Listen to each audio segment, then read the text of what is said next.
வணக்கம். கதைப்போமால இன்னைக்கு நம்ம ஒரு டிடெக்டிவ் த்ரில்லர் நாவல் கேட்க போறோம். சப்ஸ்கிரைப், ஹைப் பண்ணிட்டு கேளுங்க. ஏற்கனவே சப்ஸ்கிரைப், ஹைப் பண்ணவங்களுக்கு ரொம்ப நன்றி. இப்போ நம்ம கதைக்குள்ள போயிடலாம். அத்தியாயம் 1. நவம்பரின் இறுதி. குளிரின் நடுக்கத்தில் ஊரே உறங்கிக் கொண்டிருந்த ஞாயிறு.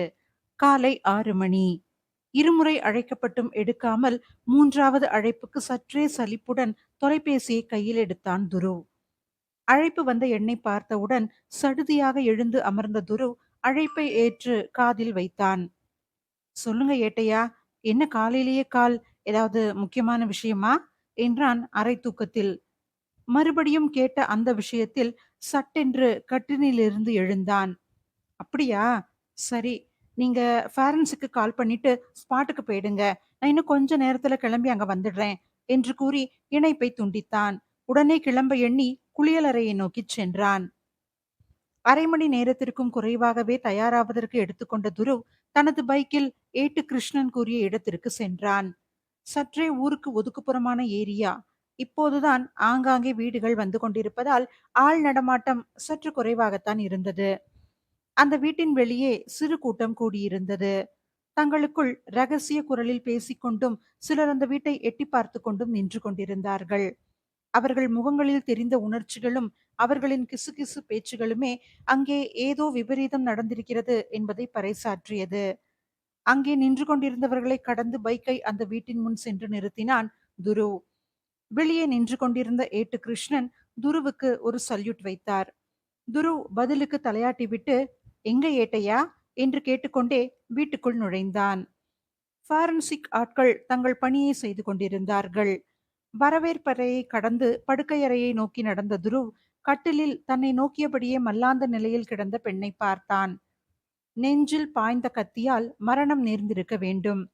அதிகப்படியான ரத்தம் வெளியேறியதால் ரோஜா நிற ஆடை முழுவதும் இரத்தத்தில் நனைந்து சிகப்பாக மாறியிருந்தது. நேரடியாக இதயத்தில் கத்தி இறங்கியிருந்ததால் போராடி இருக்க வாய்ப்பு மிகவும் குறைவு. படுக்கைக்கு அருகே ஒரு கைப்பை கீழே கிடந்தது. அது கிடந்த கோலத்தை பார்த்த துருவ் அந்த பை இறந்த பெண்ணின் பையாகத்தான் இருக்க முடியும் என்ற முடிவுக்கு வந்தான். எல்லாவற்றையும் கண்ணால் பார்த்தவாறே என்ன நடந்திருக்கும் என்பதை கணித்துக் கொண்டிருந்தான். அதற்குள் டெட் பாடி ஆம்புலன்ஸில் ஏற்ற அனுமதி கேட்கப்பட்டது. அவர்களுக்கு அனுமதி வழங்கிவிட்டு வெளியே வந்தான். ஏட்டையா, கொலைய முதல்ல பார்த்தது யாரு என்று கேட்டான். அங்கே சோகமாக நின்று கொண்டிருந்த 50 வயது மதிக்கத்தக்க பெண் ஒருவரை சுட்டிக்காட்டி, இவங்க தான் முதல்ல பார்த்திருக்காங்க. நமக்கும் இன்ஃபார்ம் பண்ணதும் இவங்க தான் சார் என்றார். அந்த பெண்மணியை பார்த்த துருவ், நீங்க தான் முதல்ல பார்த்ததா? உங்க பேர் என்ன? நீங்க எதுக்கு இங்க வந்தீங்க என்றான். என் பேரு காமாட்சி சார். நான் இந்த வீட்டு வேலை செய்யறேன். நான் வழக்கமா காலையில வந்து வீடு கூட்டி பெருக்கி சுத்தம் பண்ணிட்டு பாத்திரம் கழுவிட்டு பால் வந்ததும் டீ போட்டு கொடுத்துட்டு டிஃபன் செய்வேன் சார். அதுக்குள்ள 3 பேரும் குளிச்சு காலேஜுக்கு போக தயாராயிடுவாங்க. நான் டிஃபன் செஞ்சு குடுத்துட்டு, அவங்க போனதும் பாத்திரத்தை எல்லாம் கழுவி வச்சுட்டு, வீட்ட தொடச்சு சுத்தம் பண்ணிட்டு, வீட்ட பூட்டிட்டு என் வீட்டுக்கு கிளம்பிடுவேன். இன்னைக்கும் அதுக்கு தான் வந்தேன் சார். வீடு திறக்க சாவி எடுத்தேன். வீடு திறந்தே இருந்துச்சு. அனு பொண்ணு முழிச்சுக்கிட்டு இருக்கும்னு நினைச்சு பேசிக்கிட்டே உள்ள வந்தேன். பார்த்தா பெட்ரூம் திறந்து கிடந்துச்சு. அனு பொண்ணு ரத்த வெள்ளத்துல பெட்டுல கிடக்கிறத பார்த்து பயந்து வெளியில ஓடி வந்துட்டேன் சார். அக்கம் பக்கம் கூச்சல் போடவும் எல்லாரும் வந்துட்டாங்க. அப்புறம்தான் உங்களுக்கு கால் பண்ணுனேன் என்றார் வருத்தம் தோய்ந்த குரலில். என்ன, 3 பொண்ணுங்களா? அப்போ மீதி 2 பேர் எங்க? அப்புறம் நீங்க வரும்போது கதவு திறந்திருந்துச்சு. அது எப்படி அனுதான் கதவை திறந்திருப்பாங்கன்னு நினைச்சீங்க என்றான் துருவ். வாரம் சனி ஞாயிறு எல்லாரும் ஊருக்கு போயிடுவாங்க சார். நான் ஞாயிறு மட்டும் வந்து வீட்டை சுத்தம் பண்ணி தொடச்சிட்டு போயிடுவேன். திரும்ப திங்கள் தான் வருவேன். ஆனா இந்த வாரம் அனு பொண்ணு வீட்டுக்கு போகல. ஏதோ படிக்கிறது இருக்குன்னு சொல்லி போகாம இருந்துருச்சு. மத்த 2 பொண்ணுங்களும் ஊருக்கு போயிட்டாங்க. அதான் அந்த பொண்ணு தான் கதவை திறந்திருக்கும்னு நினைச்சேன் சார் என்றாள். அவங்க இல்லாதப்போ நீங்க வந்து சுத்தம் பண்ணுவீங்கன்னா உங்ககிட்ட சாவி இருக்குமா என்றான் துருவ். ஆமா சார். இந்த வீட்டுக்கு 4 சாவி. அவங்க 3 பேருக்கும் ஆளுக்கு ஒன்னும் என்கிட்ட ஒன்னும் இருக்கும் என்றாள் அப்பாவியாக. என்ன, 4 சாவியா? உங்க சாவி எங்க என்று கேட்டுவிட்டு, ஏட்டையா, அந்த சாவிய வாங்கிக்கோங்க என்றான். அவரும் அதை வாங்கி ஒரு பாலித்தீன் பையில் போட்டுக்கொண்டார். ஏட்டையா, மீதி 2 பொண்ணுங்களுக்கும் இன்ஃபார்ம் பண்ணிடுங்க. நாளைக்கு காலையில ஸ்டேஷனுக்கு வர சொல்லிடுங்க. அப்புறம் இறந்த பொண்ணோட வீட்டுக்கு சொல்லிட்டீங்களா என்றான். சொல்லிட்டேன் சார். கிளம்பி வந்துகிட்டே இருக்காங்க என்றார் ஏட்டு. சரி ஏட்டையா, அவங்கள நேரா ஜிஹெச்க்கு வர சொல்லிடுங்க. அவங்க கிட்ட அட்ரஸ வாங்கிக்கோங்க என்று சொல்லிவிட்டு காமாட்சியிடம் திரும்பி, நீங்க கிளம்புங்க. அட்ரஸ் ஃபோன் நம்பர் கொடுத்துட்டு போங்க. நாங்க கூப்பிடும்போது ஸ்டேஷன் வந்தா போதும். வெளியூர் எங்கேயும் போகாதீங்க என்று கூறினான். ஏட்டையா, நீங்க ஃபார்மாலிட்டிஸ் முடிச்சிட்டு ஸ்டேஷனுக்கு போங்க. நான் வீட்டுக்கு போயிட்டு ஈவினிங் ஸ்டேஷனுக்கு வரேன் என்று துருவ் கூறிக்கொண்டே கிளம்பினான். பைக்கை ஸ்டார்ட் செய்யவும் துருவின் கைபேசி அழைக்கவும் சரியாக இருந்தது. கைபேசியை எடுத்து பார்த்தான். திரையில் பொண்டாட்டி என்று ஒளிர்ந்து கொண்டிருந்தது. உடனே அழைப்பை ஏற்றான். என்னடி பொண்டாட்டி, அதிசயமா கால்லாம் பண்ணிருக்க? ஏன், நான் பண்றதே இல்லையா? கொழுப்பு தானே இதெல்லாம். சரி சரி, கண்டுக்காத, சொல்லுடி என்றான் குழைவாக. லிசா, அது என்னன்னா டார்லு, இன்னைக்கு ஈவினிங் உங்களை பார்க்க வர முடியாது. அத சொல்லலான்னு தான் கூப்பிட்டேன் என்றாள். அதானே பார்த்தேன், என்னடா கால்லாம் வருதேன்னு. மொபைலை தள்ளி வைத்து வாயில் முணுமுணுத்தான். என்ன சொன்னீங்க என்றாள் லிசா சற்றே கடுமையாக. அதுவா, ஏன் லிசா, என்ன ஆச்சுன்னு கேட்டேமா, முன்னாடியே சொல்லிருக்கலாம்ல என்றான் சற்று சோகமான குரலில். அது ஒரு அர்ஜென்ட் வேலை துரு, போன்ல சொல்ல முடியாது, நேர்ல வரப்ப சொல்றேன், டாடா என்று கூறி துருவின் பதிலை கேட்காமலேயே அழைப்பை துண்டித்தாள் லிசா. இவளுக்கு திங்கறதும் அர்ஜென்ட் ஒர்க் தான்னு சொல்லுவா, ராட்சசி. நான் பேசுறதுக்கு முன்னாடியே கட் பண்றா பாரு. இதுக்கு மேல கால் பண்ணுனா எடுக்கவே கூடாது என்று பெருமூச்சுடன் தனக்குத்தானே சொல்லிக்கொண்டு வீட்டை நோக்கி பைக்கை செலுத்தினான் துரு. மாலை 5 மணி. காவல் நிலையம். துரு தனது நாற்காலியில் அமர்ந்து மேசையில் இருந்த கோப்புகளை புரட்டி கொண்டிருந்தான். அவன் முன்னால் வந்த ஏட்டு கிருஷ்ணன் வணக்கம் வைத்துவிட்டு தன் கையில் வைத்திருந்த காகித உரையை கொடுத்தார். போஸ்ட்மார்ட்டம் ரிப்போர்ட் வந்துடுச்சா ஏட்டையா என கேட்டவாறே உரையை பிரித்து படித்தான் துரு. அதில் கூர்மையான கத்தி போன்ற ஆயுதம் கொண்டு இதயத்தில் குத்தப்பட்டதால் அதிகப்படியான ரத்தம் வெளியேறி மூச்சு திணறி மரணம் நேர்ந்துள்ளது. கொலை செய்யப்பட்ட இடம் முதல் நாள் இரவு 7 மணியிலிருந்து 9க்குள் இருக்கலாம். உடலில் வேறு எந்த காயமும் இல்லை. கைகள் இரண்டையும் மற்றும் வாயை அழுத்தி பிடித்ததற்கான தடம் இருந்தது. அதை தவிர வேறு எந்த காயமும் இல்லை என்று இருந்தது. ரிப்போர்ட்டை படித்து முடித்த துரு கொலையை ஒருமுறை தன் மனதில் காட்சியாக கொண்டு வந்தான். கேட்டை திறந்து அதை பூட்டிவிட்டு உள்ளே நுழைந்த அனு வீட்டின் மெயின் கதவை திறந்து உள்ளே வந்திருக்கிறாள். லைட் ஆன் செய்துவிட்டு தனது ரூமிற்குள் நுழைந்து விளக்கை போட்டு ட்ரெஸ்ஸிங் டேபிள் அருகே வந்தவள் தனக்கு பின்னால் வந்த கொலைகாரனை பார்த்திருக்கிறாள். அவள் சத்தம் போட முயற்சிக்கும் போதே அவளை வாயை பொத்தி கட்டிலில் தள்ளி அதே வேகத்தில் கையில் இருந்த கத்தியை நெஞ்சில் இறக்கியிருக்க வேண்டும். கொலைகாரன். அவள் அதிலிருந்து சுதாரித்துக் கொள்ள கூட நேரம் வழங்கவில்லை. அவன் அனு வீட்டிற்குள் வர முதலே உள்ளே வந்து பதுங்கி இருந்திருக்க வேண்டும். அப்படியானால் அவனிடம் இன்னும் ஒரு சாவி இருந்திருக்க வேண்டும் என்று மனதுக்குள் எண்ணிக்கொண்டான் துரு. அத்தியாயம் 2. துரு நாற்காலியில் சாய்ந்தபடி கண்களை மூடியவாறு, பூட்டு உடைக்கப்படல அப்படின்னா சாவி வச்சுதான் திறந்திருக்கணும். அப்படின்னா அந்த சாவி எப்படி கொலகாரனுக்கு கிடைச்சிருக்கும்? ஒண்ணு, அந்த கொலகாரன் முன்னாடியே எப்படியாவது அந்த சாவியை திருடி இருக்கணும். இல்லனா அந்த வீட்டுல இருந்த யாரோ, இல்ல அந்த வேலைக்காரியோ யாரோ கொலகாரனுக்கு உதவி பண்ணியிருக்கணும். என்ன நடந்திருக்கும் என்று பலமாக யோசித்தவன் ஒரு முடிவுக்கு வந்தவனாக, எல்லாரையும் முதல்ல விசாரிக்கணும். முதல்ல அந்த அணு கூட தங்கியிருந்த பொண்ணுங்க, அடுத்தது அந்த வேலைக்காரி, அவங்களை எல்லாம் விசாரிக்கணும் என்றும் மனதிற்குள் நினைத்து கொண்டான். சார், டீ என்ற டீ கடை பையனின் குரலை கேட்டு கண்களை திறந்தான். அவன் கொடுத்த டீயை வாங்கி குடித்துவிட்டு பின் வேறு சில கோப்புகளை புரட்டி பார்க்க ஆரம்பித்தான். மறுநாள் காலை 10 மணி. மேஜையில் கோப்புகளை பார்த்து கொண்டிருந்த துருவிடம் வந்த ஹெட் கான்ஸ்டபிள் கண்ணன், சார், அந்த 2 பொண்ணுங்களும் வந்திருக்கிறாங்க சார், வர சொல்லவா என்றார். நிமிர்ந்து பார்த்த துரு, எந்த பொண்ணுங்க என்று கூற வந்து பாதியிலேயே நிறுத்திவிட்டு, ஓ, நேத்து கொலையான பொண்ணோட ரூம்மேட்ஸா, ம், வர சொல்லுங்க என்றான். 2 பெண்களும் அவர்களின் பெற்றோர்களும் அங்கே வந்திருந்தார்கள். பதட்டமாக இருந்த அவர்களை பார்த்த துரு, கொஞ்சம் ஃபார்மல் என்கொயரி தான், பயப்படுறதுக்கு எதுவும் இல்ல. கொஞ்ச நேரம் அந்த மர பெஞ்சில உட்கார்ந்துகிட்டு இருங்க. உங்க பொண்ணுங்க 2 பேர்கிட்டயும் கொஞ்சம் பேசிட்டு அப்புறமா உங்களை கூப்பிடுறேன் என்றான். அவன் மேஜைக்கு கொஞ்சம் தள்ளி இருந்த பெஞ்சில் இருவரின் பெற்றோர்களும் அமர்ந்து கொண்டார்கள். அவர்களுடன் ஒரு சிநேக புன்னகை பூத்த துரு 2 பெண்களிடமும் திரும்பி அவனுக்கு எதிரே இருந்த நாற்காலியில் அமரச் சொன்னான். பின் அவர்களிடம், நான் கேட்கிற கேள்விக்கெல்லாம் பயப்படாம பதில் சொல்லுங்க. உங்க பதில் தான் உங்க ஃப்ரெண்ட கொன்ன கொலைகாரன கண்டுபிடிக்க எங்களுக்கு ஹெல்ப்ஃபுல்லா இருக்கும். ஸோ ரிலாக்ஸ்டா உங்களுக்கு தெரிஞ்ச எதையும் மறைக்காம சொல்லுங்க என்றான். அதை கேட்ட இரு பெண்களும் சரி என்று தலையை அசைத்தார்கள். உங்க பேர் என்ன? என்ன பண்ணிக்கிட்டு இருக்கீங்க? என்றான் துருவ். என் பேரு மதுமிதா சார். என் பேரு ரூபா சார்.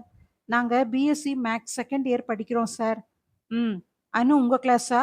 அனுவ பத்தி உங்களுக்கு தெரிஞ்சத சொல்லுங்க. ஆமா சார். அனு எங்க கிளாஸ் தான். ஒரு வருஷம் ஹாஸ்டல்ல ஒண்ணா இருந்தோம். அப்போ இருந்து பழக்கம். அப்புறம் ஹாஸ்டல் எங்களுக்கு பிடிக்கவே இல்ல. அதுவும் இல்லாம அடிக்கடி வீட்டுக்கு அலோவ் பண்ண மாட்டாங்க. ஸோ வீட்ல சொல்லி காலேஜ் பக்கத்திலேயே வீடு பார்த்து தங்கிட்டோம் சார். என்று கூறிவிட்டு ரூபா மதுமிதாவை பார்த்தாள். ஆமா சார். லாஸ்ட் 6 மாசமா அந்த வீட்ல குடியிருக்கிறோம். இதுவரைக்கும் எங்களுக்கு எந்த பிரச்சனையும் வந்ததில்ல. அனு ரொம்ப நல்ல பொண்ணு. ரொம்ப அமைதியா இருப்பா. பயந்த சுபாவம் என்றாள் மதுமிதா. அவர்களின் பதிலை கவனமாக கேட்ட துரு, அந்த பொண்ணுக்கு பாய் ஃப்ரெண்ட்ஸ் யாராவது இருக்காங்களா? இல்ல காலேஜ்ல இல்ல வர வழியில யார் கூடவாவதும் எதுவும் பகை இருந்துச்சா? என்றான். இல்ல சார். அவளுக்கு பாய் ஃப்ரெண்ட்ஸ்ன்னு யாரும் இல்ல. ஆனா அவங்க மாமா பையன லவ் பண்ணிக்கிட்டு இருந்தா. அது அவங்க 2 வீட்டுக்கும் தெரியும். அவங்க 2 ஃபேமிலிக்கும் இதுல சம்மதம் தான் சார். சோ அதுலலாம் பிரச்சனை இல்ல. இங்கேயும் எந்த பையன்கிட்டயும் பேச மாட்டா. பட் அவள போய் இப்படி என்று கூறும்போதே கண்ணீர் துளி எட்டிப் பார்க்க குரல் கம்மி விட்டது ரூபாவுக்கு. மதுமிதா அவளை அணைத்து சமாதானம் செய்தாள். அவள் கண்களும் கலங்கியிருந்தது. பின் துருவிடம் திரும்பிய ரூபா, எங்களுக்கு தெரிஞ்ச வரைக்கும் அவள கொலை பண்ற அளவு யாரும் இருக்கிறதா தெரியல சார் என்றாள். சரி, அப்ப இந்த கொலைய பத்தி உங்களுக்கு எதுவும் ஐடியா இருக்குதா? என்றான். இருவரும் சிறிது நேரம் யோசித்தார்கள். பின் ரூபா, ஒருவேளை யாரும் திருட வந்தவனா இருப்பானோ சார். அனு பாத்துட்டான்னு கொலை பண்ணியிருப்பானா? என்றாள். இருக்கலாம் மிஸ் ரூபா. நாங்க அந்த கோணத்திலயும் விசாரிப்போம் என்றான் துருவ். தொடர்ந்து உங்க வீட்ல வேலை பார்க்கறாங்கல்ல ஒரு அம்மா. அவங்கள பத்தி என்ன நினைக்கிறீங்க? ஏன்னா 4 சாவி இருக்குதுன்னு சொன்னாங்க. எப்படி வேலை செய்யறவங்கள நம்பி சாவி கொடுத்தீங்க? என்றான். அவங்க ரொம்ப நல்லவங்க சார். நம்பிக்கையானவங்க. இதுவரைக்கும் ஒரு குண்டூசி கூட திருட்டு போனதில்ல. கவனக்குறைவா நாங்க போட்டுக்கிட்டு போற பொருள கூட எடுத்து பத்திரமா வச்சு எங்ககிட்ட குடுப்பாங்க சார் என்றாள் மதுமிதா. நல்லது. பட் இத நான் ஏன் கேட்கிறேன்னா, கொலைகாரன்கிட்ட ஒரு சாவி இருந்திருக்கணும். அத யூஸ் பண்ணி தான் கதவ உடைக்காம திறந்திருக்கிறான். அதனால தான் உள்ள வந்த அணுவுக்கு சந்தேகமே வரல. அப்போ யாராவது உதவி பண்ணாம அவன் வந்திருக்க முடியாது இல்லையா? அதான் கேட்டேன் என்றான். மதுமிதா சட்டென்று ஞாபகம் வந்தவளாக நிமிர்ந்து, சமீபத்துல நாங்க 3 பேரும் மூவி போயிருந்தோம் சார். அப்ப என்னோட சாவி ஹேண்ட்பேக்கோட தொலைஞ்சு போயிடுச்சு. அப்புறம் மத்த சாவிய வச்சு புது சாவி செஞ்சோம். ஒருவேளை அத பிளான் பண்ணி திருடியிருப்பாங்களோ? என்றாள் விழி விரிய. என்ன? தொலைஞ்சு போச்சா? அப்ப நீங்க தேடலையா? உங்க பக்கத்துல யார் இருந்தாங்க? ஏதாவது ஞாபகம் இருக்கா? என்றான் துரு உற்சாகத்துடன். இல்ல சார். மூவி முடிஞ்சு வெளியில வந்தப்ப எல்லாரும் கூட்டமா வந்தாங்க. அப்போ யார் எப்படி எடுத்தாங்கன்னே தெரியல. அதுல சாவி, ஏடிஎம் கார்டு, கொஞ்சம் சில்லற காசு மட்டும் தான் இருந்துச்சு. நைட்டு லேட் ஆகிட்டதுனால தேடி நேரத்த போக்க வேண்டான்னு நினைச்சு ஏடிஎம் கார்டு பிளாக் பண்ணிக்கலான்னு அத பெருசுபடுத்தாம வீட்டுக்கு கிளம்பிட்டோம் சார் என்றாள் ரூபா. சரி விடுங்க. நாங்க பாத்துக்கறோம். கொலைகாரனோட நோக்கம் என்னன்னு தெரியல. சோ, நீங்க 2 பேரும் கொஞ்சம் ஜாக்கிரதையா இருங்க. தனியா எங்கேயும் வெளியில போகாதீங்க என்று சொல்லிவிட்டு அவர்களின் பெற்றோரை அழைத்த துரு, பொண்ணுங்கள தனியா அனுப்ப வேண்டாம். கொஞ்சம் கவனமா பாத்துக்கோங்க. எதுவும் பிரச்சனைனா என்னோட நம்பருக்கு கூப்பிடுங்க என்று கூறி தன்னுடைய கார்டை கொடுத்தான். பின் தொடர்ந்து இப்ப நீங்க கிளம்புங்க. நாங்க கூப்பிடும்போது வந்தா போதும். அதுக்கு இடையில ஏதாவது டவுட் சம்திங் மறந்திருந்தாலும் என்ன ஏதுன்னு எனக்கு கால் பண்ணி சொல்லுங்க என்று கூறிவிட்டு அனுப்பி வைத்தான். நடந்த கொலையை பற்றி யோசித்துக் கொண்டிருந்தவனே, என்னடா நல்லவனே, என்ன தீவிர யோசனை, எதுவும் கோட்டையை பிடிக்கிற பிளானா என்ற கோகுலின் குரல் கலைத்தது. நிமிர்ந்து பார்த்து புன்முறுவல் பூத்த துரு, ஆமாண்டா, அது ஒண்ணுதான் குறைச்சல். இருக்கிற கேஸே கழுத்த அறுக்குது. இதுல புதுசா ஒரு மர்டர் கேஸ். சின்ன பொண்ணு, பாவம், கொடூரமா கொன்றுக்கான். அதான் யோசிச்சுக்கிட்டு இருக்கிறேன் என்றான். என்ன? சின்ன பொண்ணா? யார் கொலை பண்ணுனது? எதுவும் எவிடன்ஸ் கிடைச்சுதா? என்றான் கோகுல். இல்லடா, நல்லா பிளான் பண்ணி பண்ணியிருக்கிறான். எந்த தடயமும் விட்டு வைக்கல என்றான் துரு வருத்தம் தோய்ந்த குரலில். அப்படியெல்லாம் முடிவுக்கு வந்துடாதடா. எவ்ளோ பெரிய கில்லாடியா இருந்தாலும் ஏதாவது ஒரு தடயத்தை விட்டு வச்சிருப்பான். போய் நல்லா தேடி பாரு என்றான் கோகுல். தொடர்ந்து அது ஆம்பளதான்னு ஒரு முடிவுக்கு வந்துடாத. கொலை பண்ணுனது பொண்ணா கூட இருக்கலாம். எல்லா கோணத்திலயும் யோசி என்று கூறிவிட்டு, சரி பசிக்குது, வா சாப்பிட்டுட்டு வந்து ஒர்க் பண்ணலாம் என்றான். கோகுல் துருவுக்கு பேட்ச்மேட். ஒன்றாக ட்ரெய்னிங் பண்ணியவர்கள். ஒரே ஸ்டேஷனில் போஸ்டிங் கிடைத்ததால் இன்னமும் நெருங்கிய நண்பர்கள் ஆயினர். எப்போதும் வேலையில் இருவரும் ஒருவருக்கொருவர் உதவி செய்து கொள்வதுண்டு. கோகுல் சாப்பிட கூப்பிடவும் அப்போதுதான் தனக்கும் பசிக்கிறது என்பதை உணர்ந்த துரு கோகுலுடன் கிளம்பிச் சென்றான். அத்தியாயம் 3. மாலை 7 மணி. உயர்தர சிற்றுண்டி சாலை சிட்டியை தாண்டி சிறிது தூரத்தில் நெடுஞ்சாலையின் ஓரத்தில் அமைந்திருந்தது. மாலை வேளையில் சிறிது சாப்பாடும் நிறைய பேச்சும் என எண்ணுபவர்கள் வரும் ஒரு உணவகம் அது. உள்ளே அழகான சாப்பாட்டு மேஜைகளும் அதில் வண்ண மின் விளக்குகளும் பொருத்தப்பட்டு அந்த இடமே தங்க நிறத்தில் ஜொலித்துக் கொண்டிருந்தது. அதனைத் தொடர்ந்து வெளியே பல வகை பூச்செடிகள் கொண்டு உருவாக்கப்பட்ட பூங்காவும், அதில் ஆங்காங்கே வட்ட வடிவ மெட்டல் கூரைகளும் வண்ண மின் விளக்குகளால் அலங்கரிக்கப்பட்டு அதன் கீழ் ஒரு மேஜையுடன் கூடிய 4 நாற்காலிகளும், அதனை சுற்றி சவுக்கு மரச் செடிகள் சீராக வெட்டப்பட்டு உள்ளே உட்கார்ந்து கொண்டிருப்பவர்கள் முகம் அடுத்தவர்கள் பார்க்காதவாறு அமைக்கப்பட்டிருந்தது. அதே போன்ற அமைப்பு ஆங்காங்கே வட்ட வடிவில் உட்காருவதற்காக அமைக்கப்பட்டிருந்தது. அவ்வாறான ஒரு நாற்காலியில் அமர்ந்தவாறு துரு, நம்மள சீக்கிரமா வர சொல்லிட்டு இவ இன்னும் வராம இருக்கிறாளே, வந்து 1/2 மணி நேரம் ஆச்சு, இன்னும் இந்த லூசு வரவே இல்ல, என்ன பண்ணிக்கிட்டு இருக்கோம், சிட்டில எத்தனை ரெஸ்டாரண்ட் இருக்கு, அங்க மீட் பண்ணினா தான் என்ன, ஆனா அதையெல்லாம் விட்டுட்டு இவ்வளவு தூரம் அவுட்டர்ல இருக்கிற ரெஸ்டாரண்ட்டுக்கு வர சொல்லி இருக்கிறா.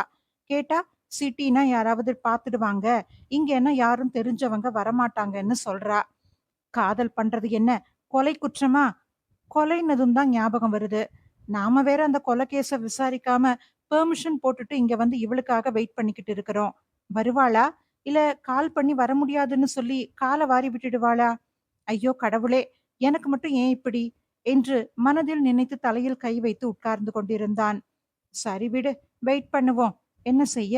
நாய்க்கு வாக்கப்பட்டா கொலைச்சுதானே ஆகணும் என்று உள்ளுக்குள் புலம்பிக் கொண்டே நிமிடத்திற்கு ஒரு முறை வாசலை பார்த்தபடி அமர்ந்து கொண்டிருந்தான். சரியாக 6:05 உள்ளே வந்தாள் லிசா. வெளிர் நீல நிற சல்வாரில் பார்க்க தேவதை போலவே இருந்தாள். அவளை பார்த்த துரு எழுந்து சென்று அவளை அழைத்து வந்து ஒரு நாற்காலியில் உட்கார வைத்து அவளுக்கு எதிர் நாற்காலியில் அமர்ந்து கொண்டான். துருவை பார்த்து சிரித்தபடி, ஹாய் துரு என்றாள். ஹாய் டி என்றான் துரு.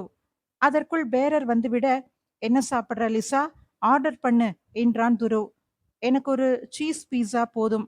துரு, உங்களுக்கு என்ன ஆர்டர் பண்ண என்றாள். எனக்கு ஒரு சிக்கன் பீஸா என்றான்.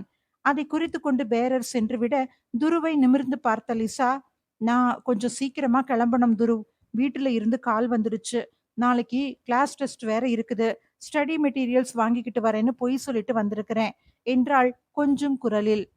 அதுக்குள்ள போகணுமா, இன்னும் பேசவே ஆரம்பிக்கல, அதுக்குள்ள போறத பத்தி பேசுற என்றான் துரு கோபமாக. சட்டென்று முகம் மாறிய லிசா, அதுக்கு என்ன பண்ண சொல்றீங்க துரு, அதான் நான் மீட் பண்ண வர சொல்லும் போதெல்லாம் வர்றதில்ல, நீங்க கம்பல் பண்ணி கூப்பிடவும் தான் வந்தேன் என்றாள். இன்னைக்கு நான் எங்க கூப்பிட்டேன் என்றான் துரு. ஓ, அப்ப நீங்க கூப்பிடல, டெய்லி கூப்பிடுறீங்களே, இன்னைக்கு பேசலான்னு ஆசையா வந்தா என்ன அசிங்கப்படுத்துறீங்களா, இனிமே என்ன கூப்பிடாதீங்க என்று கூறிவிட்டு எழுந்தாள் லிசா. ஐயையோ, அவசரப்பட்டு வாய் விட்டுட்டேனே, வேதாளம் முருங்கை மரம் ஏறிடுச்சே என்று மனதுக்குள் நினைத்துக்கொண்டு, சாரி பேபி, அது ஏதோ தெரியாம சொல்லிட்டேன், கோவப்படாத, ஆர்டர் பண்ணது வரட்டும், சாப்பிட்டுட்டு கிளம்பிடுவோம் என்றான். அதற்குள் பக்கத்தில் சத்தம் கேட்க அங்கே திரும்பினர். கொலை கொலை என்று கத்தியவாறு பேரர் ஒருவர் ஓடிவர அருகில் சிறு கூட்டம் கூடிவிட்டிருந்தது. ஆளாளுக்கு ஒன்று பேசிக் கொண்டிருக்க துரு அங்கே சென்றான். நான் போலீஸ் தான், யாரு பயப்படாதீங்க, அமைதியா அவங்க இடத்திலேயே போய் நில்லுங்க என்று கூறிவிட்டு அந்த மேஜைக்கு சென்றான். அங்கே நாற்காலிக்கு அருகே பெண் ஒருத்தி இரத்த வெள்ளத்தில் கிடந்தாள். அதை பார்த்த துரு தன் கைபேசியில் ஸ்டேஷனுக்கும் ஆம்புலன்ஸுக்கும் அழைத்து பேசிவிட்டு லிசாவிடம் திரும்பினான். லிசா, நீ உடனே வீட்டுக்கு போ, இன்னொரு நாளைக்கு மீட் பண்ணிக்கலாம், ஸ்கூட்டில தானே வந்த, கவனமா வீட்டுக்கு போயிட்டு ஒரு கால் பண்ணி என்கிட்ட சொல்லு, நான் வேலை முடிச்சுக்கிட்டு வர லேட் ஆகும் என்றான். பயத்தில் வெளிரிய முகத்தில் இருந்த லிசா சரி என்று கூறி விடை பெற்றுச் சென்றாள். லிசாவின் கைவிரலில் பேண்டேட் போடப்பட்டிருந்தது. அதை அப்போதுதான் கவனித்த துரு, ஆனால் அதை கேட்கும் நேரம் இதுவல்ல. எனவே அதை விடுத்து ஹோட்டல் மேனேஜரிடம் திரும்பி, உடனே கேட்ட பூட்ட சொல்லுங்க, இங்க வேலை செய்யற எல்லாரையும் வர சொல்லுங்க, அப்புறம் இங்க வந்திருக்கிற எல்லார்கிட்டையும் அட்ரஸ் போன் நம்பர் வாங்கிக்கிட்டு அப்புறமா வீட்டுக்கு அனுப்புங்க என்றான். வந்தவர்கள் அனைவரும் வரிசையாக வந்து பெயர், முகவரி மற்றும் தொலைபேசி எண் கொடுத்து கொண்டிருந்தார்கள். துருவ் அருகிலேயே ஒரு நாற்காலியை போட்டு அமர்ந்தவாறு அவர்களின் முகங்களை உற்று நோக்கிக் கொண்டிருந்தான். எல்லோர் முகத்திலும் ஒருவித பயம் குடிகொண்டிருந்தது. ஒவ்வொருவரையும் சந்தேக கண் கொண்டு பார்த்து கொண்டிருந்த துருவ் போலீஸ் ஜீப் மற்றும் ஆம்புலன்ஸ் வரவே எழுந்து சென்றான். அதனுடனேயே ஃபாரன்சிக் ஆட்கள் வந்துவிட டெட் பாடியை பார்க்க ஆரம்பித்தார்கள். 20 வயது மதிக்கத்தக்க பெண். இதயத்தில் கூர்மையான ஆயுதம் கொண்டு குத்தப்பட்டிருந்தது. எனவே அதிகப்படியான ரத்தம் வெளியேறி உயிர் பிரிந்திருந்தது. ஏற்கனவே நடந்திருந்த அணுவின் கொலையுடன் இந்த கொலையும் பொருந்தி வர துருவுக்கு மனதிற்குள் சுருக்கின்றது. அப்போ இந்த கொலை தொடருமா என்று நினைத்தவன் தன் கைபேசியை எடுத்து லிசாவுக்கு கால் செய்தான். இருமுறை கால் செய்தும் எடுக்காததால் சற்று கலவரமடைந்த துரு திரும்பவும் கால் செய்தான். இந்த முறை அழைப்பை ஏற்ற லிசா, இப்பதான் வீட்டுக்கு வந்தேன் துரு, இன்னும் உள்ள கூட போகல, என்ன விஷயம் என்றாள். சற்று ஆறுதல் அடைந்த துரு, இல்ல, நீ வீட்டுக்கு பத்திரமா போயிட்டியான்னு கேட்கத்தான் கூப்பிட்டேன். சரி, நீ போய் சாப்பிட்டுட்டு தூங்கு, எங்கேயும் தனியா போகாத என்றான். சரி துரு, வைக்கிறேன், அம்மா வந்துட்டாங்க என்றபடி அழைப்பை துண்டித்தாள் லிசா. ஃபார்மாலிட்டிஸ் முடிக்கப்பட்டு ஆம்புலன்ஸில் டெட் பாடி ஏற்றப்பட்டது. அங்கே வேலை செய்பவர்களிடம் வந்த துரு, இங்க வா என்று ஒருவனை அழைத்து, யார் பாடிய முதல்ல பார்த்தது என்றான். நான் தான் சார் பார்த்தேன். பார்த்ததும் பயத்துல கத்திட்டேன் என்று முதலில் கொலை என்று கத்தியவன் கூறினான். உங்க பேர் என்ன? குமார். சரி குமார், இந்த பொண்ணை இதுக்கு முன்னாடி பார்த்திருக்கிறீங்களா? ஐ மீன், இன்னைக்கு கொல்லப்படுறதுக்கு முன்னாடி பார்த்திருக்கிறீங்களா? இல்ல வேற யாராவது இந்த பொண்ணோட பார்த்திருக்கிறீங்களா என்றான் அனைவரையும் ஒரு முறை நோக்கிவிட்டு. நான் பார்க்கல சார். அப்போதான் ஒரு கஸ்டமர் வரவும் ஏற்கனவே இருந்த கிளாஸை எடுத்து டேபிள சுத்தம் பண்ண போனேன் என்றான் குமார். பயந்தபடி ஒருவன் முன் வந்து, சார், என் பேரு ராஜா சார். அந்த பொண்ணு வந்தப்போ நான் தான் டேபிள் ஒதுக்கி கொடுத்தேன். மெனு கார்டு கொடுத்ததுக்கு ஒருத்தவங்க வரணும், வந்ததும் ஆர்டர் கொடுக்கறேன்னு சொல்லிடுச்சு சார். அதான் சார் நான் வேற டேபிள பார்க்க போயிட்டேன் என்றான்.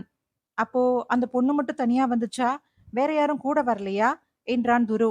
இல்ல சார், கூட யாரும் வரல, தனியா தான் வந்துச்சு. சரி, அதுக்கப்புறம் யாராவது அந்த பொண்ண பார்க்க வந்தாங்களா? இல்ல சார், நான் கவனிக்கல. நான் அடுத்த டேபிள கவனிக்க போயிட்டேன் என்றான் ராஜா. வேற யாருக்காவது ஏதாவது தெரியுமா என்றான்.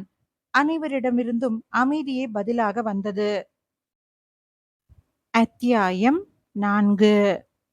யாருக்கும் எதுவும் தெரியவில்லை என்று கூறியதும் அனைவரின் முகங்களையும் ஒருமுறை ஆழ்ந்து நோக்கிய துரு, இங்க சிசிடிவி கேமரா இருக்கா? இன்னைக்கு ஃபுட்டேஜ் காமிங்க என்றான். துரு கேட்ட அந்த கேள்விக்கு திரு திருவென விழித்த மேனேஜர், சார், சிசிடிவி கேமரா இருக்குது. ஆனா இன்னைக்கு அது ஒர்க் ஆகல.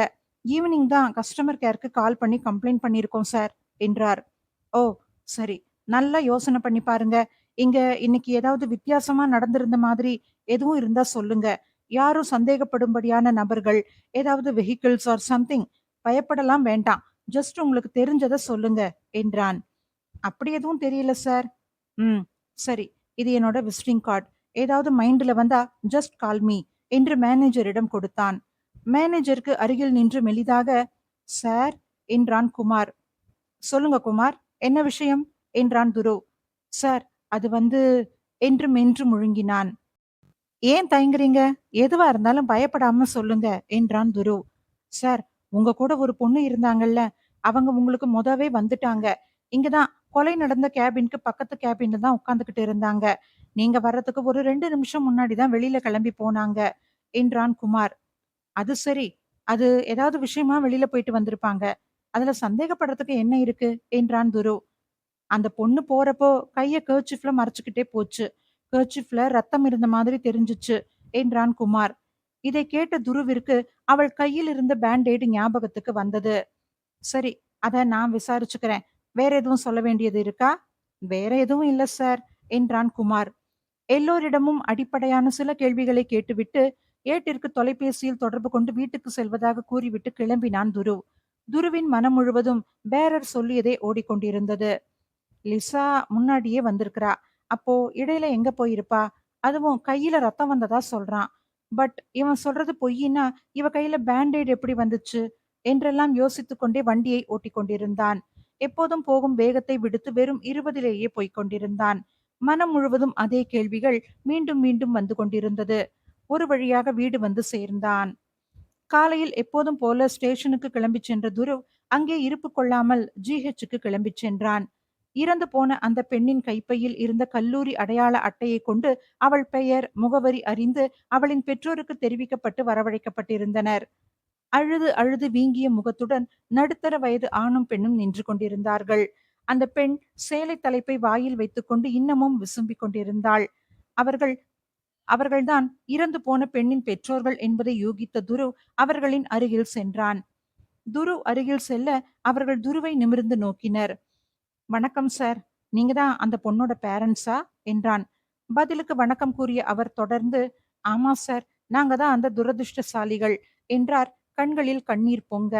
Sir, please calm down. உங்க இழப்பு புரியுது. ஆனா நீங்க எங்களுக்கு ஒத்துழைப்பு கொடுத்தா மட்டும்தான் நாங்க கொலகாரனை சீக்கிரமா கண்டுபிடிக்க முடியும். சோ நாங்க கேக்குற கேள்விகளுக்கு பதில் சொல்லுங்க என்றான். எங்க பொண்ணே செத்து போயிட்டா.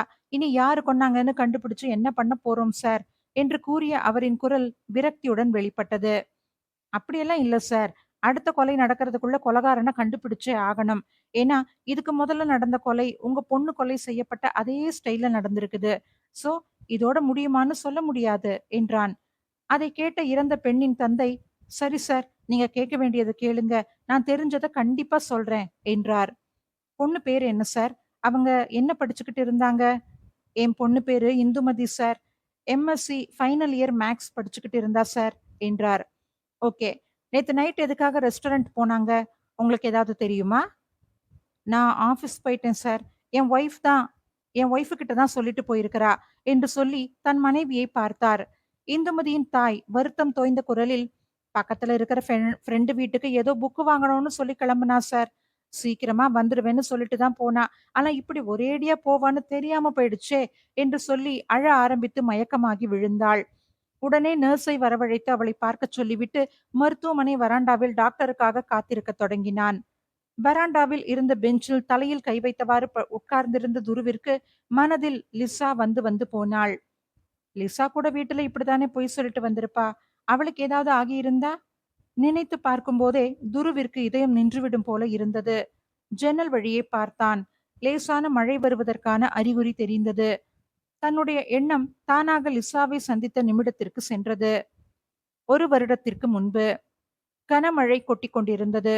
டியூட்டி முடித்துவிட்டு வீட்டு திரும்பிக் கொண்டிருந்த துரு ஆள் நடமாட்டம் குறைவான பகுதியில் ஒரு பேருந்து நிறுத்தத்திற்கு அருகில் ஒரு ஸ்கூட்டி தனியாக நிற்பதை பார்த்தான். ஏதோ தவறாக தோன்றவே ஜீப்பில் சென்று கொண்டிருந்த துரு பேருந்து நிறுத்துமிடத்தை கவனித்தான். அங்கே ஒரு பெண் முகத்தில் பதட்டத்துடன் நின்று கொண்டிருந்தாள். அவள் எதிரில் 3 ஆண்கள் உட்கார்ந்து கொண்டு அவளை பார்த்து கொண்டிருப்பதை கவனித்தான். ஜீப்பை பேருந்து நிறுத்துமிடத்தில் நிறுத்துமாறு கூறி இறங்கி அந்த பெண்ணின் அருகில் சென்றான். அதுவரை அவளை கவனித்துக் கொண்டிருந்த 3 பேர் அவர்களுக்குள் பேசிக் கொண்டனர். அந்த பெண்ணை அருகில் பார்த்த துரு உதட்டில் புன்னகையுடன், லிசா என்றான். விழிகள் விரிய அவனை பார்த்த லிசா, துரு என்றாள் தடுமாற்றமாக. ஆமா லிசா, நான் துருவ் தான். இங்க இந்நேரத்துல தனியா என்ன பண்ணிக்கிட்டு இருக்கிற? எதுவும் பிரச்சனையா என்றான். காலேஜ் முடிச்சிட்டு ஷாப்பிங் போயிட்டு கிளம்புறதுக்குள்ள மழை வர ஆரம்பிச்சிடுச்சு. சரி சீக்கிரமா வீட்டுக்கு போயிடலான்னு நினைச்சு வந்த வேகத்துல பெட்ரோல் போட மறந்துட்டேன். இடையிலேயே பைக் நின்னுடுச்சு. மழை வேற அதிகமாயிடுச்சு. அதான் ஸ்கூட்டிய தள்ளிக்கிட்டு வந்து இங்க நிறுத்திட்டு அப்பாவுக்கு கால் பண்ணலான்னு யோசிச்சேன். மொபைல்ல தண்ணி பட்டு ஒர்க் ஆகவே இல்ல. அதுக்குள்ள இவங்க 3 பேரும் வந்து உட்கார்ந்துக்கிட்டாங்க. உதவி கேட்கலாம்னு நினைச்சா அவங்க பார்வையே சரியில்லை என்று கூறி முடிப்பதற்குள் வெடித்து அழ ஆரம்பித்தாள். அவள் அழுகை ஏதோ செய்வதறியாமல், ப்ளீஸ் அழாத லிசா, வா உன்னை வீட்ல விட்டுடுறேன் என்று கூறிவிட்டு ஸ்டேஷனுக்கு கால் பண்ணி பெட்ரோல் வாங்கி வருமாறு கூறி லொகேஷனை அனுப்பிவிட்டு டிரைவரிடம் பெட்ரோல் கொண்டு வந்ததும் ஸ்கூட்டியை எங்க வீட்ல கொண்டு வந்து விட்டுடுங்க என்று கூறிவிட்டு அங்கே உட்கார்ந்திருந்தவர்களை நோக்கி திரும்பினான். அதற்குள் அங்கிருந்த 3 பேரும் ஓட ஆரம்பித்தனர். அவர்களை துரத்திச் செல்வது வீண் என்பதை உணர்ந்த துரு லிசாவை அழைத்து கொண்டு ஜீப்பை அவளின் வீடு நோக்கி செலுத்தினான். லிசாவை சந்தித்த சூழ்நிலை வருத்தமளித்தாலும் லிசா அவன் அருகில் இருந்தது அவனுக்கு மகிழ்ச்சியையே கொடுத்தது. அத்தியாயம் 5. லிசாவை ஜீப்பில் அழைத்துச் சென்று அவளின் வீட்டில் இறக்கிவிட்டான் துரு. வெகு நேரமாகியும் லிசா வராததால் அவளுக்காக வாசலிலேயே காத்து கொண்டிருந்த அவளின் பெற்றோர்கள் போலீஸ் ஜீப் அருகில் வரவும் பதட்டத்துடன் அருகில் வந்தனர். அவர்களின் பதட்டமான முகத்தை பார்த்த துரு அவர்களிடம், ஒன்னும் பயப்பட வேணாம். அவங்களோட ஸ்கூட்டில பெட்ரோல் இல்லாம வழியில நின்னுகிட்டு இருந்தாங்க. மழை வேற வந்துருச்சு. சோ கூட்டிக்கிட்டு வந்து விட்டேன். அவ்வளவுதான். உள்ள கூட்டிக்கிட்டு போங்க. காலையில ஸ்கூட்டிய கொண்டு விட்டுடுறேன் என்று கூறிவிட்டு அங்கிருந்து சென்றான். இரவு நேரம் என்பதாலும் போலீஸ் ஜீப்பில் போலீஸ் உடையில் வந்திருப்பதாலும் லிசாவின் வீட்டு வாசலில் நின்று பேசுவது அத்தனை சரியாக இருக்காது என்று எண்ணி ஜீப்பை விட்டு கீழே இறங்காமலேயே பேசிவிட்டு விரைந்து சென்று விட்டிருந்தான். துருவ் தன் வீட்டிற்கு வந்த சிறிது நேரத்திலேயே டிரைவர் ஸ்கூட்டியை எடுத்து வந்து அவனிடம் சாவியை கொடுத்து விட்டு சென்றார். இரவு உணவு உண்பதற்கு சிறிதும் பிடிக்காமல் படுக்கைக்கு சென்றான் துருவ். சில பழைய நினைவுகள் அவனது மனதில் தோன்றி அவனை இன்பமாக சித்திரவதை செய்தது. இப்படி எதிர்பாராமல் லிசாவை சந்தித்ததை எண்ணி மனம் நிறைந்த ஆனந்தத்தில் வெகுநேரம் உறங்காமல் புரண்டு புரண்டு படுத்துக் கொண்டிருந்தான். துரு எம்ஏ சைக்காலஜி ஃபைனல் இயர் படித்துக் கொண்டிருந்த அதே சமயம் லிசா அவனது காலேஜிலேயே முதல் வருடம் பிகாம் சேர்ந்திருந்தாள். கண்டதும் காதல் என்பதைப் போல அவளை பார்த்த உடனேயே காதல் வயப்பட்டான். ஆனால் இதை பற்றி லிசாவிடம் இதுவரை அவன் கூறியதே இல்லை. தினமும் அவள் வரவுக்காக கேட் அருகிலேயே காத்து கொண்டிருப்பான். அவளை பார்த்த பின்பே தன்னுடைய வகுப்புக்கு செல்வான். லிசாவும் சீனியர் என்கிற முறையில் துருவை தெரிந்து கொண்டு வைத்திருந்தாள். துருவுக்கு அடுத்த வருடம் படிப்பு முடிந்ததால் லிசாவை பார்க்கும் சந்தர்ப்பம் முற்றிலுமாக அவனுக்கு இல்லாமல் போய்விட்டிருந்தது. ஒரு நாள் அவளை சந்தித்தே ஆக வேண்டி கல்லூரிக்கு வந்தபோதுதான் அவள் வேறு கல்லூரிக்கு மாறிவிட்டாள் என்றும் அவள் பற்றிய விவரம் தெரியவில்லை என்றும் அவளின் வகுப்பு தோழிகள் கூறியிருந்தார்கள். மீண்டும் அவளை பார்த்துவிட மாட்டோமா என்ற எண்ணத்துடன் நாட்களை இத்தனை நாட்களாக கடந்து வந்திருந்தான். துருவின் தந்தை பெரிய பிசினஸ்மேன், எக்ஸ்போர்ட் பிசினஸ் செய்து கொண்டிருந்தார். எனவே படிப்பு முடிந்ததும் துருவை தன் பிசினஸை பார்த்து கொள்ளுமாறு கூறினார். துருவுக்கு சிறிய வயதிலிருந்தே காவல்துறையில் பணிபுரிய வேண்டும் என்ற ஆசை. அவன் ஆசைப்பட்டது போலவே காவல்துறையில் வேலையும் கிடைத்துவிட்டதால் வீட்டில் எழுந்த பெரும் எதிர்ப்புகளையும் தாண்டி காவல்துறையில் வேலையில் சேர்ந்தான்.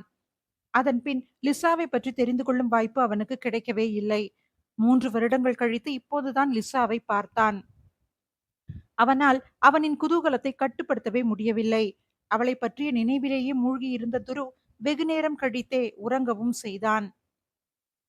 காலையில் எழுந்ததும் முதல் வேலையாக லிசா வீட்டுக்கு சென்றான். கேட் அருகில் ஸ்கூட்டியை நிறுத்திவிட்டு கீழே இறங்கினான். போர்ச்சுகோவில் அமர்ந்து செய்தித்தாள் படித்துக் கொண்டிருந்த லிசாவின் தந்தை துருவை வரவேற்றார்.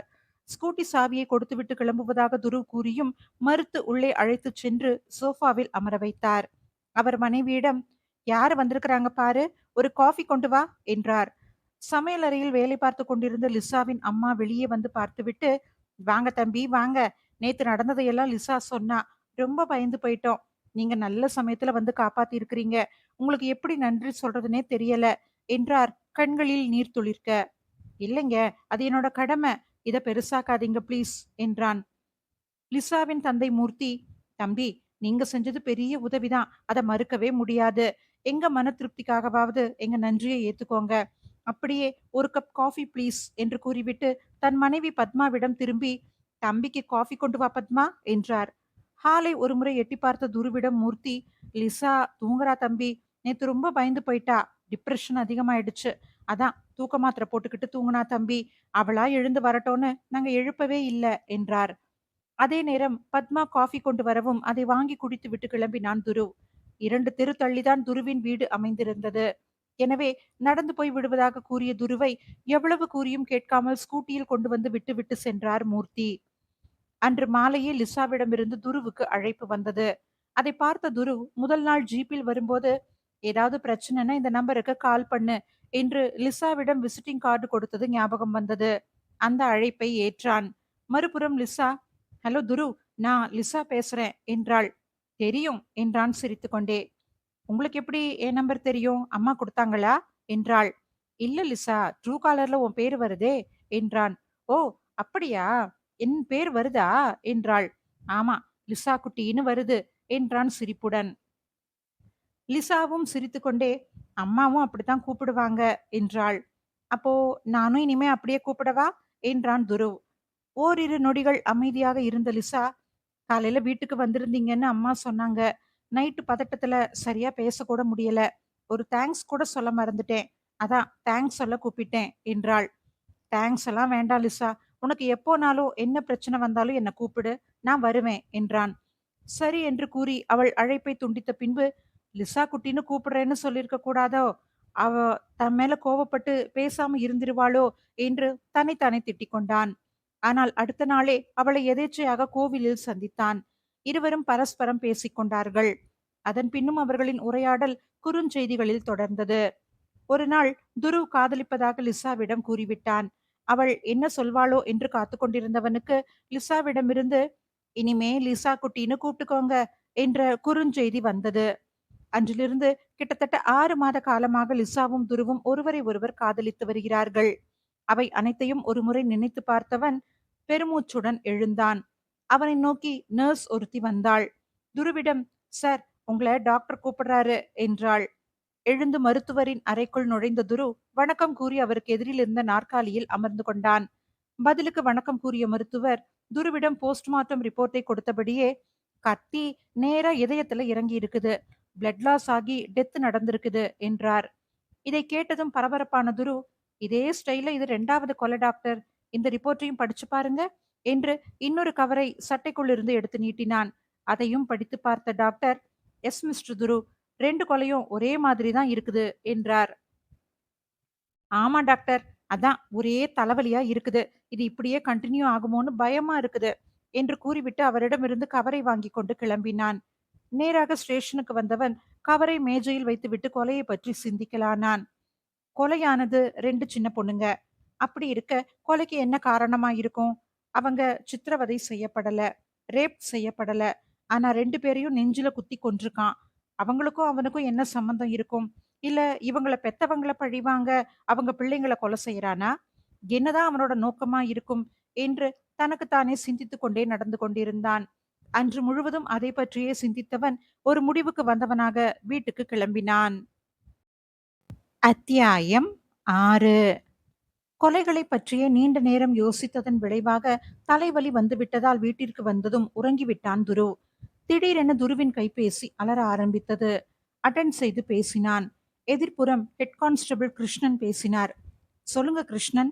சார், அந்த கொலைகேஸ்ல கொலையாளி சம்பந்தமா ஒரு லீடு கிடைச்சிருக்குது. அப்படியா? வெல், இப்பவே கிளம்பி வரேன் என்று கூறிய துரு காலை கட் செய்துவிட்டு எழவும் வீட்டின் அழைப்பு மணி அடித்தது. கதவை திறந்தான். பெரும் இன்ப அதிர்ச்சி ஒன்று அவனுக்கு அங்கே காத்து கொண்டிருந்தது. வாயில் புன்னகையுடன் லிசா நின்று கொண்டிருந்தாள். சற்றும் எதிர்பாராமல் திடீரென்று வந்து நின்ற லிசாவை பார்த்த துரு ஓரிரு நொடிகள் மெய்மறந்து நின்றான். என்ன துரு, இப்படி பாக்குறீங்க? உள்ள வரலாம்ல என்றாள்.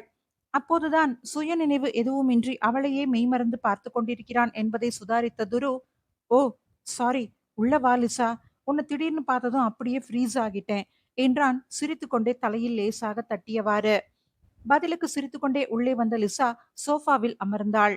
அவள் கட்டியிருந்த கருப்பு நிற புடவை அவள் நிறத்தை இன்னமும் தூக்கி காட்டியது.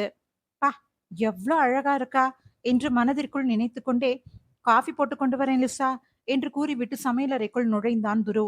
அடுப்பில் பாலை வைத்துவிட்டு லைட்டரை எடுக்க திரும்பியவன் பின்னால் நிழலாட வந்திருப்பது லிசாதான் என்று ஆசையாக திரும்பிய துரு அதிர்ச்சியில் உறைந்தான். கையில் கத்தியுடன் லிசா நின்று கொண்டிருந்தாள். லிசா என்று துரு வாயெடுக்கவும் அவன் நெஞ்சில் பாய்ந்தது லிசாவின் கையில் இருந்த கத்தி. சட்டென்று தூக்கத்திலிருந்து விழித்த துரு, ச்சே, என்ன கனவு இது என்றான் மனதுக்குள். அப்போதுதான் கவனித்தான் கைபேசி அலறிக் கொண்டிருப்பதை. திரையில் பொண்டாட்டி என்று ஒளிர்ந்து கொண்டிருந்தது. அழைப்பை ஏற்று காதில் வைத்தான். பதட்டமாக இருந்தது லிசாவின் குரல். துரு, துரு, எங்க இருக்கிறீங்க? என்ன ஒருத்தன் ஃபாலோ பண்றான், எனக்கு ரொம்ப பயமா இருக்குது என்றாள். அவள் கூறியதை கேட்டதும் நிமிர்ந்து உட்கார்ந்த துரு, செல்லம், கொஞ்சம் அமைதியாக, பதட்டப்படாத, எங்க இருக்க, தெளிவா சொல்லு, என்ன ஆச்சு என்றான். அவள், லைவ் லொகேஷன் ஷேர் பண்ணிருக்கேன், ப்ளீஸ் கொஞ்சம் சீக்கிரம் வாங்க என்றாள். சரி இரு, 10 நிமிஷத்துல வரேன். சட்டென்று எழுந்த துரு ஓடிச் சென்று பைக்கை ஸ்டார்ட் செய்தான். லிசா அனுப்பிய லொகேஷனை நோக்கி பைக் 80 கிலோமீட்டர் வேகத்தில் பறந்தது. அவள் இருந்த லொகேஷன் ஹைவேஸ் ரோட்டில் இருந்த சவுக்கு மர பகுதியை காட்டியது. லிசாவின் ஸ்கூட்டி அங்கே அனாதரவாக நிற்பதை பார்த்த துரு பைக்கை கீழே போட்டுவிட்டு உள்ளே ஓடினான். லிசா, லிசா என்று அழைத்தவாறு அங்கே லிசாவை தேட ஆரம்பித்தான். சிறிது தூரத்தில் லிசா கீழே கிடப்பதை பார்த்த துருவின் இதயம் வேகமாக அடிக்கத் தொடங்கியது. ஓடிச் சென்று அவளை தூக்கினான். பேச்சு மூச்சற்று மயங்கி கிடந்தாள். அருகில் அமர்ந்து மடியில் தூக்கி, லிசா, லிசா என்று அழைத்தவாறு கன்னத்தில் தட்டினான். லேசாக கண்களை விழித்தவள் துருவை பார்த்ததும் அவனை அணைத்துக் கொண்டு அழ ஆரம்பித்தாள். துரு, துரு என்றவள் கண்களை சுழல விட்டு பயப்படத் தொடங்கினாள். சட்டென்று எழுந்து அமர்ந்தவள், வாங்க, இங்கிருந்து போயிடலாம் ப்ளீஸ் என்று அழ ஆரம்பித்தாள். ஒருமுறை சுற்றி பார்த்த துரு லிசா பயப்படுவதை பார்த்து அங்கிருந்து கிளம்ப நினைத்தான். ஸ்டேஷனுக்கு கால் செய்து 2 போலீஸ்களை அவன் இருக்கும் இடத்தின் லொகேஷனுக்கு அனுப்பி சந்தேகப்படும்படியான ஆட்கள் இருந்தால் அரெஸ்ட் செய்யும்படி சொல்லிவிட்டு லிசாவை அழைத்து கொண்டு அவனின் வீட்டுக்கு கிளம்பினான். லிசாவின் வீட்டுக்கு அனுப்பி அவளின் பெற்றோரையும் பயமுறுத்த விரும்பாமல் தன் வீட்டுக்கே அழைத்துச் சென்றான். வீட்டை அடைந்ததும் அவளை சோஃபாவில் அமர வைத்துவிட்டு காஃபி போட்டு எடுத்து வரச் சென்றான். லைட்டரை எடுக்கும்போது அவன் கண்ட கனவு ஞாபகத்துக்கு வந்தது. வேண்டாத ஞாபகம் என்று உதறி தள்ளிவிட்டு 2 காஃபி கோப்பைகளுடன் லிசாவின் முன் சென்று அமர்ந்தான். தன்னிடம் ஏதோ சொல்ல வந்த லிசாவை கையமர்த்தி ஒரு கோப்பை காஃபியை நீட்டியவாறு, முதல்ல காஃபி குடி லிசா, அப்புறமா பேசிக்கலாம் என்றான். லிசாவும் துருவும் காஃபி குடித்து முடித்து பேச ஆரம்பித்தார்கள். என்ன ஆச்சு லிசா, இப்ப சொல்லு என்றான். லிசா பயமும் பதட்டமும் கலந்த குரலில், நான் அந்த ரோடுல போய்கிட்டு இருந்தேன் துரு. அப்போ ஒருத்தன் பின்னாடியே ஃபாலோ பண்ணி வந்தான். ரொம்ப தூரம் என் பின்னாடியே வந்தான். ஆளுங்க நடமாட்டம் இல்லாத இடத்துல என் வண்டிக்கு குறுக்க அவன் வண்டியை விட்டான். நான் ஸ்கூட்டியை கீழே போட்டுட்டு காட்டுக்குள்ள ஓட ஆரம்பிச்சிட்டேன். அப்போ அவனை காணோம். அப்போதான் நான் உங்களுக்கு கால் பண்ணேன். பேசி முடிச்சுட்டு வச்சதும் தான் கவனிச்சேன், அவன் எனக்கு எதிர கத்தியோட நின்னுக்கிட்டு இருந்தான். பயத்துல கத்துனேன். அவ்வளவுதான் தெரியும் துரு. கண்ணை திறந்தப்போ நீங்க பக்கத்துல இருந்தீங்க என்றாள். லிசாவின் நடுங்கும் கையை தன் கையில் எடுத்து வைத்துக்கொண்ட துரு கையை லேசாக வருடி கொடுத்தபடியே அவளிடம், பயப்படாத தங்கம், அவன் எப்படி இருந்தான், ஏதாவது அடையாளம் தெரிஞ்சுதா என்றான். கண்களில் மிரட்சியுடன், இல்ல துரு, அவன் கருப்பு ட்ரெஸ் போட்டுக்கிட்டு இருந்தான். முகத்தை மறைச்சு மாஸ்க் போட்டிருந்தான். கண்ணுக்கு ஸ்பெக்ஸ் போட்டுக்கிட்டு இருந்தான். அடையாளமே தெரியல என்றாள். சரிடி செல்லம், நீ எதுக்கும் பயப்படாத. வீட்டுல இத பத்தி சொல்லி அவங்களையும் பயமுறுத்தாத. நான் பாத்துக்கிறேன் என்றான். சரி என்று தலையசைத்தாள் லிசா. அதற்குள் துருவின் கைபேசி அழைத்தது. அழைப்பை ஏற்றான் துரு. மறுபுறம் கான்ஸ்டபிள் பேசினார். சார், இங்க நல்லா தேடி பார்த்துட்டோம். சந்தேகப்படும்படி யாருமே இல்ல என்றார்.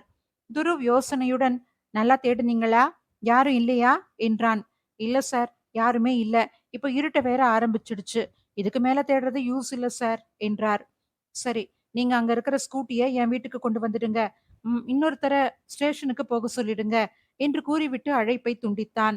சிறிது நேரத்தில் ஸ்கூட்டி கொண்டு வரப்பட்டது. சாவியை வாங்கி கொண்டு வந்து லிசாவிடம் கொடுத்துவிட்டு, இருட்ட ஆரம்பிச்சிருச்சு செல்லம், உன் வீட்டுல காணோன்னு தேட ஆரம்பிச்சிருவாங்க. சோ நானும் கூட வரேன். நீ வீட்டுக்கு கிளம்பு, போன்ல பேசிக்கலாம் என்றான். லிசாவும் எழுந்து துருவின் கையில் இருந்த சாவியை வாங்கி கொண்டு துருவின் பின்னால் நடந்தாள். லிசாவின் வீடு வரை சென்று அவளை பாதுகாப்பாக விட்டுவிட்டு வந்த துரு யோசனையுடன் சோஃபாவில் சாய்ந்தான். அன்றைக்கு முழுவதும் நடந்த சம்பவங்களால் துருவுக்கு தலைவலி அதிகமாக இருந்தது. வரும் வழியில் ஹோட்டலில் சாப்பிட்டு விட்டு வந்து விட்டதால் தலைவலி மாத்திரையை போட்டுக்கொண்டு சோஃபாவில் சாய்ந்தான். தூங்க முயற்சி செய்தும் முடியாமல் பல எண்ணங்கள், சிந்தனைகள் மூளையை குழப்பிக் கொண்டிருந்தன. லிசாவை துரத்துனது யாராயிருக்கும்? கையில கத்தி வச்சிருந்தான்னு வேற சொல்றாளே. அப்போ அவன்தான் அந்த கொலகாரனா இருப்பானா? நமக்கு அவ கால் பண்ணி அந்த இடத்துக்கு வர கொஞ்ச நேரம் ஆச்சு. பட் அந்த நேரத்துல அவள் எதுவுமே செய்யாம போயிருக்கிறானே. எப்படி?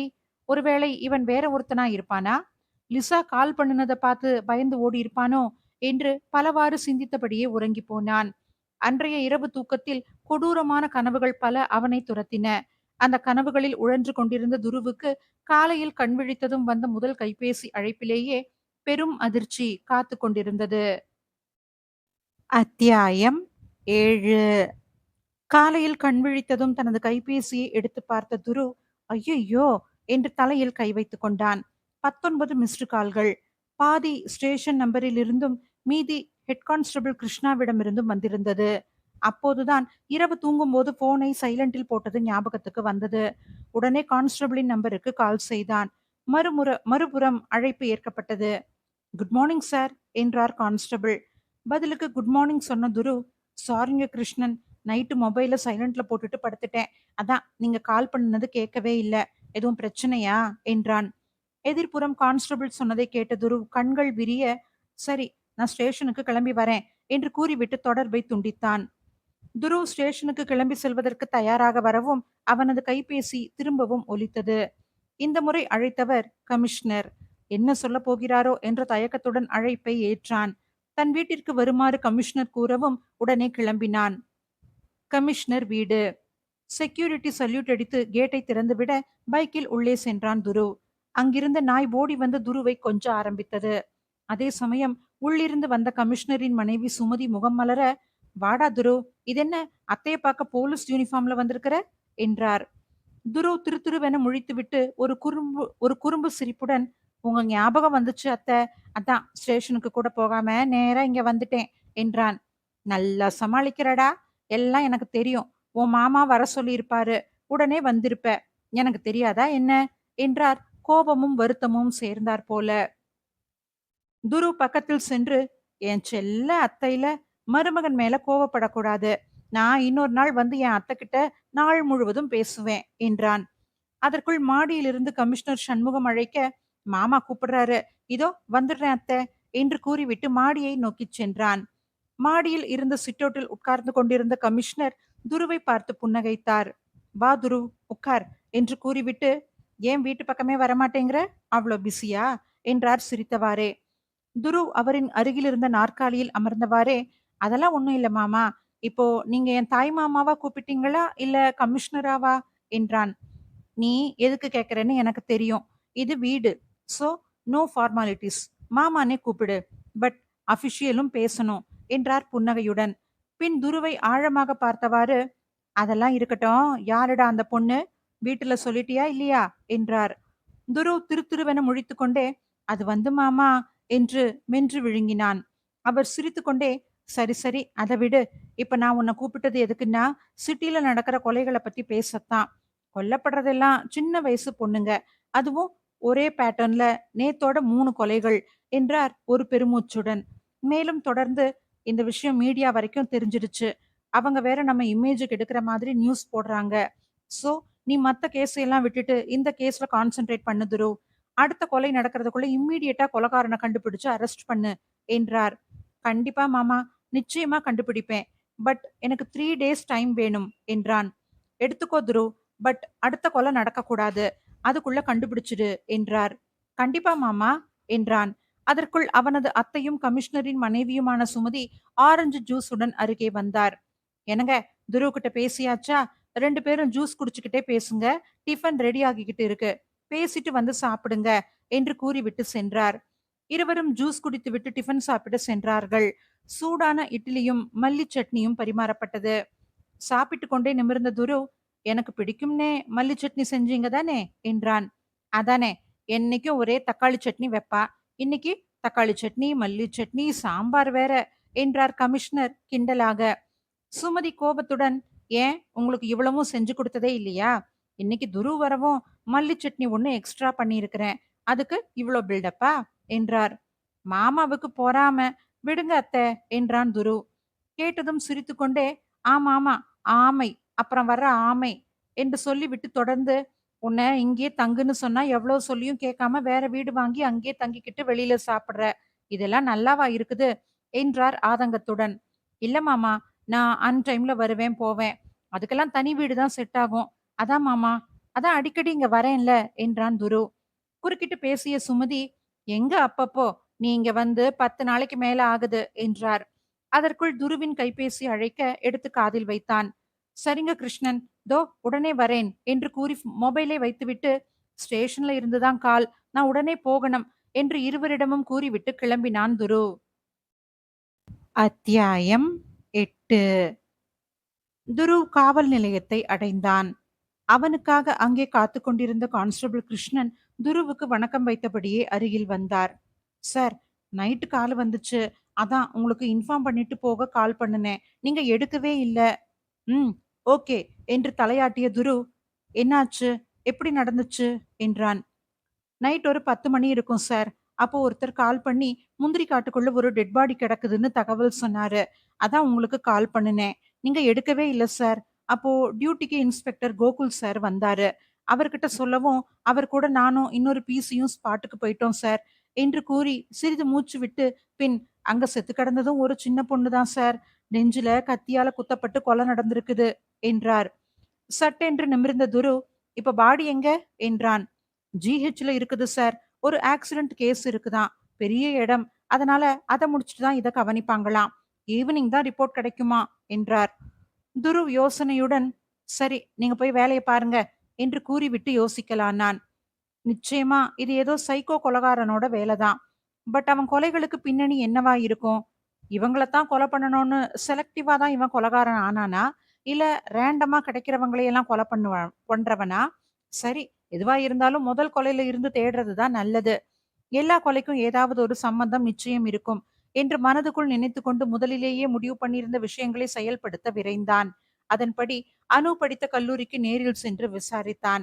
அவளின் நெருங்கிய சொந்தம் மற்றும் பக்கத்து வீட்டாரிடம் விசாரணை செய்தான். அவளின் மொபைல் போனை அன்லாக் செய்ய சொல்லியிருந்தான். அதை வாங்கி அதிலிருந்த தகவல்களில் உருப்படியாக ஏதேனும் உள்ளதா என்று பார்த்தான். எல்லாமே ரொம்ப நார்மலான ஆக்டிவிட்டீஸாகவே இருந்தது. அதிலிருந்து எந்த விவரமும் பெற முடியவில்லை. அப்ப எதுக்காக இந்த கொலை நடந்திருக்கும் என்று தீவிரமாக யோசித்துக் கொண்டிருந்தான். துருவின் கைபேசி அழைக்கவே அழைப்பை ஏற்றான். ரெஸ்டாரண்டில் இறந்த பெண்ணின் குடும்பத்தை பற்றியும் அவளின் படிப்பு விவரங்களை சேகரிக்கும் பொறுப்பை ஏற்கனவே 2 பிசிக்களிடம் ஒப்படைத்திருந்தான்.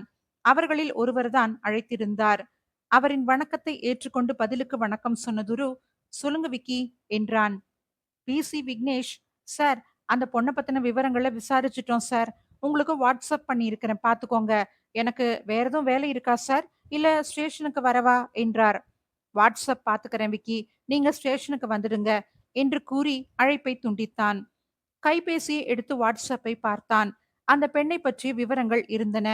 அவளின் பெயர், ஊர் மற்றும் பள்ளி, கல்லூரி பற்றிய விவரங்களும் சில பழைய புகைப்படங்களும் இருந்தன. அதை உற்று பார்த்தவன் திடுக்கிட்டு போனான். இந்துமதியின் அருகில் லிசா சிரித்தபடி நின்று கொண்டிருந்தாள். அத்தியாயம் 9. புகைப்படத்தில் இந்துமதியின் அருகில் லிசாவை பார்த்த துரு ஒரு நொடி உறைந்து போய் நின்றான். இந்துமதிய லிசாவுக்கு தெரியுமா? அப்ப தெரிஞ்சும் ஏன் என்கிட்ட அத பத்தி சொல்லல? அன்னைக்கு விரல்ல வேற பேண்டேடு போட்டுக்கிட்டு இருந்தா, நான் வரதுக்கு முன்னாடியே வந்துட்டான்னு ஹோட்டல் பேரர் சொன்னானே, என்னவா இருக்கும்? அதே போல அடிக்கடி காணாம போயிடுறா. என்ன பண்ணுனேன்னு கேட்டா பதில் இல்ல. அதுக்கு மேல கேள்வி கேட்டா சண்டை போடறா என்று நடந்த ஒவ்வொரு விஷயத்தையும் நினைத்து பார்த்த துரு, ஒருவேளை கோகுல் சொன்ன மாதிரி கொலையாளி ஏன் பொண்ணா இருக்கக்கூடாது? அதுவும் அது ஏன் லிசாவா இருக்கக்கூடாது? என்று மனதுக்குள் நினைத்தான். உடனே அவனது தலையில் ஒரு தட்டு தட்டிக் கொண்டு, "ச்ச! என்ன நினைப்பிது? லிசாவ போய் சந்தேகப்படுறதா? செத்த பொண்ணு அவளுக்கு தெரிஞ்சவளா இருந்தா என்ன? கொலையான இடத்துல லிசா இருந்தா என்ன? கொலகாரி இவளாத்தான் இருக்கணுமா? என்ன கேவலமான எண்ணம்!" என்று தன்னைத்தானே திட்டியும் கொண்டான். இருந்தாலும் மனதின் ஒரு ஓரத்தில் லிசாவின் நடவடிக்கை ஏதோ ஒரு சந்தேகத்தை விதைத்திருந்தது. அதை அவளிடமே கேட்டு தெரிந்து கொள்ள முடிவு செய்து மாலை லிசாவுக்கு கால் செய்ய எண்ணினான். அனுவின் மொபைலை ஆன் செய்து அதில் ஏதேனும் விட்டு போயிருக்கிறதா என்று பார்த்து கொண்டிருந்தான். வாட்ஸ்அப்களை ஒவ்வொன்றாக பார்த்து கொண்டிருந்த துருவின் கண்கள் அதிலிருந்த ஸ்கூல் குரூப்பில் நின்றது. மனதில் ஒரு மின்னல் வெட்ட குரூப்பில் உள்ள பெயர்களை பார்த்தான். அதில் அனு, இந்துமதி, லிசா மற்றும் பலருடைய பெயர்கள் இருந்தது. பார்த்த துரு ஒரு முடிவுக்கு வந்தவனாக கான்ஸ்டபிள் கிருஷ்ணனை அழைத்து, "நேத்திக்கு நைட்டு டெத்தான பொண்ணோட கேஸ் ஃபைலை எடுத்துக்கிட்டு வாங்க" என்றான். கிருஷ்ணன் ஃபைலை கொடுத்துவிட்டு செல்ல அதை பிரித்து பெயரை பார்த்தான். ஹேமா. உடனே அனுவின் மொபைலை எடுத்து குரூப்பை ஓபன் செய்து பார்த்தான். அங்கே ஹேமா பெயர் இருந்தது. அதை பார்த்த துரு, எஸ், நான் நினைச்சது உண்மை. அப்போ இந்த பொண்ணுங்க எல்லாம் ஸ்கூல் ஃப்ரெண்ட்ஸ். லிசாவும் அவங்க ஃப்ரெண்டு தான். அப்போ லிசா கிட்ட பேசினா கொலைக்கான காரணம் தெரியலாம். மேபி கொலகாரம் யாருன்னு கூட தெரியலாம் என்று தனக்குள்ளேயே நினைத்து மாலை பொழுதுக்காக காத்திருந்தான். மாலை 4:30 மணி. லிசாவின் கைபேசி அழைத்தது. எடுத்து காதில் வைத்தவள், "சொல்லு டார்லு, என்ன இன்னைக்கு இவ்ளோ சீக்கிரம் கால் பண்ணியிருக்கிற?" என்றாள் சிரித்துக்கொண்டே. "அதுவா, ஒரு முக்கியமான விஷயத்த பத்தி உன்கிட்ட கேட்கணும். அதான் கால் பண்ணுனேன்" என்றான். "அதானே, என்னடா பிள்ளை இந்த நேரம் கடமையே கண்ணா கேஸ் பின்னாடி சுத்திக்கிட்டு இருக்குமே, இப்ப எனக்கு கால் பண்ணி இருக்குதேன்னு நினைச்சேன். என்ன விஷயம்? கேளுங்க" என்றாள். வேறொரு சமயமாக இருந்திருந்தால் லிசா கேட்டதுக்கு துரு கலாய்த்து விட்டிருப்பான். இப்போதிருந்த மனநிலையில் எதை பற்றியும் பேசாமல் நேராக விஷயத்துக்கு வந்தான். "உன் ஸ்கூல் பத்தின விஷயம். நேர்ல தான் பேசணும். குறிப்பா அனு, இந்துமதி, ஹேமாவை பத்தி பேசணும். எங்க மீட் பண்ணலாம்?" என்றான். துரு சொன்னதை கேட்ட லிசா அமைதியாகிவிட்டாள். அதற்கு மேல் எதுவும் பேசாமல் காலை கட் செய்து விட்டாள். திரும்ப அழைத்து பார்த்தால் சுவிட்ச் ஆஃப் என்று வந்தது. துரு தொடர்ந்து முயற்சி செய்தும் பலன் இல்லை. ஏன் இவ ஸ்விட்ச் ஆஃப் பண்ணிட்டா? அப்போ இவளுக்கும் இந்த கேஸுக்கும் நிச்சயமா ஏதோ சம்பந்தம் இருக்குது என்று முடிவெடுத்துவிட்டு வீட்டுக்கே கிளம்பினான். லிசாவின் வீட்டுக்கு சென்ற துரு காலிங் பெல்லை அழுத்திவிட்டு காத்திருந்தான். கதவை திறந்த லிசாவின் தாய், "வாங்க தம்பி, என்ன திடீர் இந்த பக்கம்? வாங்க, உட்காருங்க" என்று வரவேற்று அமர வைத்துவிட்டு ஒரு டம்ளர் தண்ணீர் கொண்டு வந்து கொடுத்தார். அதை வாங்கி குடித்த துரு, "லிசா இல்லையா ஆன்ட்டி? அவங்க கிட்ட கொஞ்சம் பேசணுமே" என்றான். "அவ தூங்குறா தம்பி. கொஞ்ச நேரம் முன்னாடி தான் கிச்சன்ல சமையல் பண்ணிக்கிட்டு இருந்தேன். அப்போ லிசா ரூம்ல டம்முன்னு சவுண்ட் கேட்டுச்சு. ஓடி வந்து பார்த்தா லிசா கீழே விழுந்து கிடந்தா. இங்க பக்கத்துல இருக்கிற பொண்ணு நர்ஸ் தான். அப்புறம் அந்த பொண்ண கூப்பிட்டு காமிக்கவும், மன அழுத்தம் அதிகமாகி மயங்கிட்டாங்கன்னு சொல்லி இன்ஜெக்ஷன் போட்டுக்கிட்டு தூங்க டேப்லெட் கொடுத்து படுக்க வச்சாங்கப்பா" என்றார் கவலை தோய்ந்த முகத்துடன். "ஓ! அதான் காலு கட் ஆயிடுச்சா? என்கிட்ட தான் பேசிக்கிட்டு இருந்தாங்க. திடீர்னு கால் கட்டாகி ஸ்விட்ச் ஆஃப் ஆயிடுச்சு. அதான் எதுவும் ப்ராப்ளமோன்னு நேர்ல வந்தேன் ஆன்ட்டி" என்று சமாளித்தான். லிசாவின் அறைக்குள் சென்று லிசாவின் மொபைலை எடுத்து வந்தவர் அதை பார்த்துவிட்டு, "மொபைல் கீழ விழுந்ததுல ஸ்விட்ச் ஆஃப் ஆயிடுச்சு போல" என்று துருவின் கையில் கொடுத்தார். அதை ஆன் செய்த துரு மொபைல் டிஸ்ப்ளே உடைந்திருப்பதை பார்த்தான். உடனே, "மொபைல் உடைஞ்சிருக்குது ஆன்ட்டி. நான் என் ஃப்ரெண்டு கடையில கொடுத்து டிஸ்ப்ளேவ மாத்திக்கிட்டு வந்து நாளைக்கு தரேன்" என்றான். லிசாவின் தாய் தயங்கியபடியே விழிக்க, "பயப்படாதீங்க ஆன்ட்டி. நான் ஒரு நல்ல போலீஸ்மேன் அண்ட் உங்க பொண்ணுக்கு ஒரு குட் வெல்விஷர். சோ பயப்படாதீங்க" என்றான் சிரித்துக்கொண்டே. லிசாவின் தாய், "அது இல்ல தம்பி. லிசா எழுந்து கேட்டா என்னத்த சொல்ல? அதான்" என்றார்.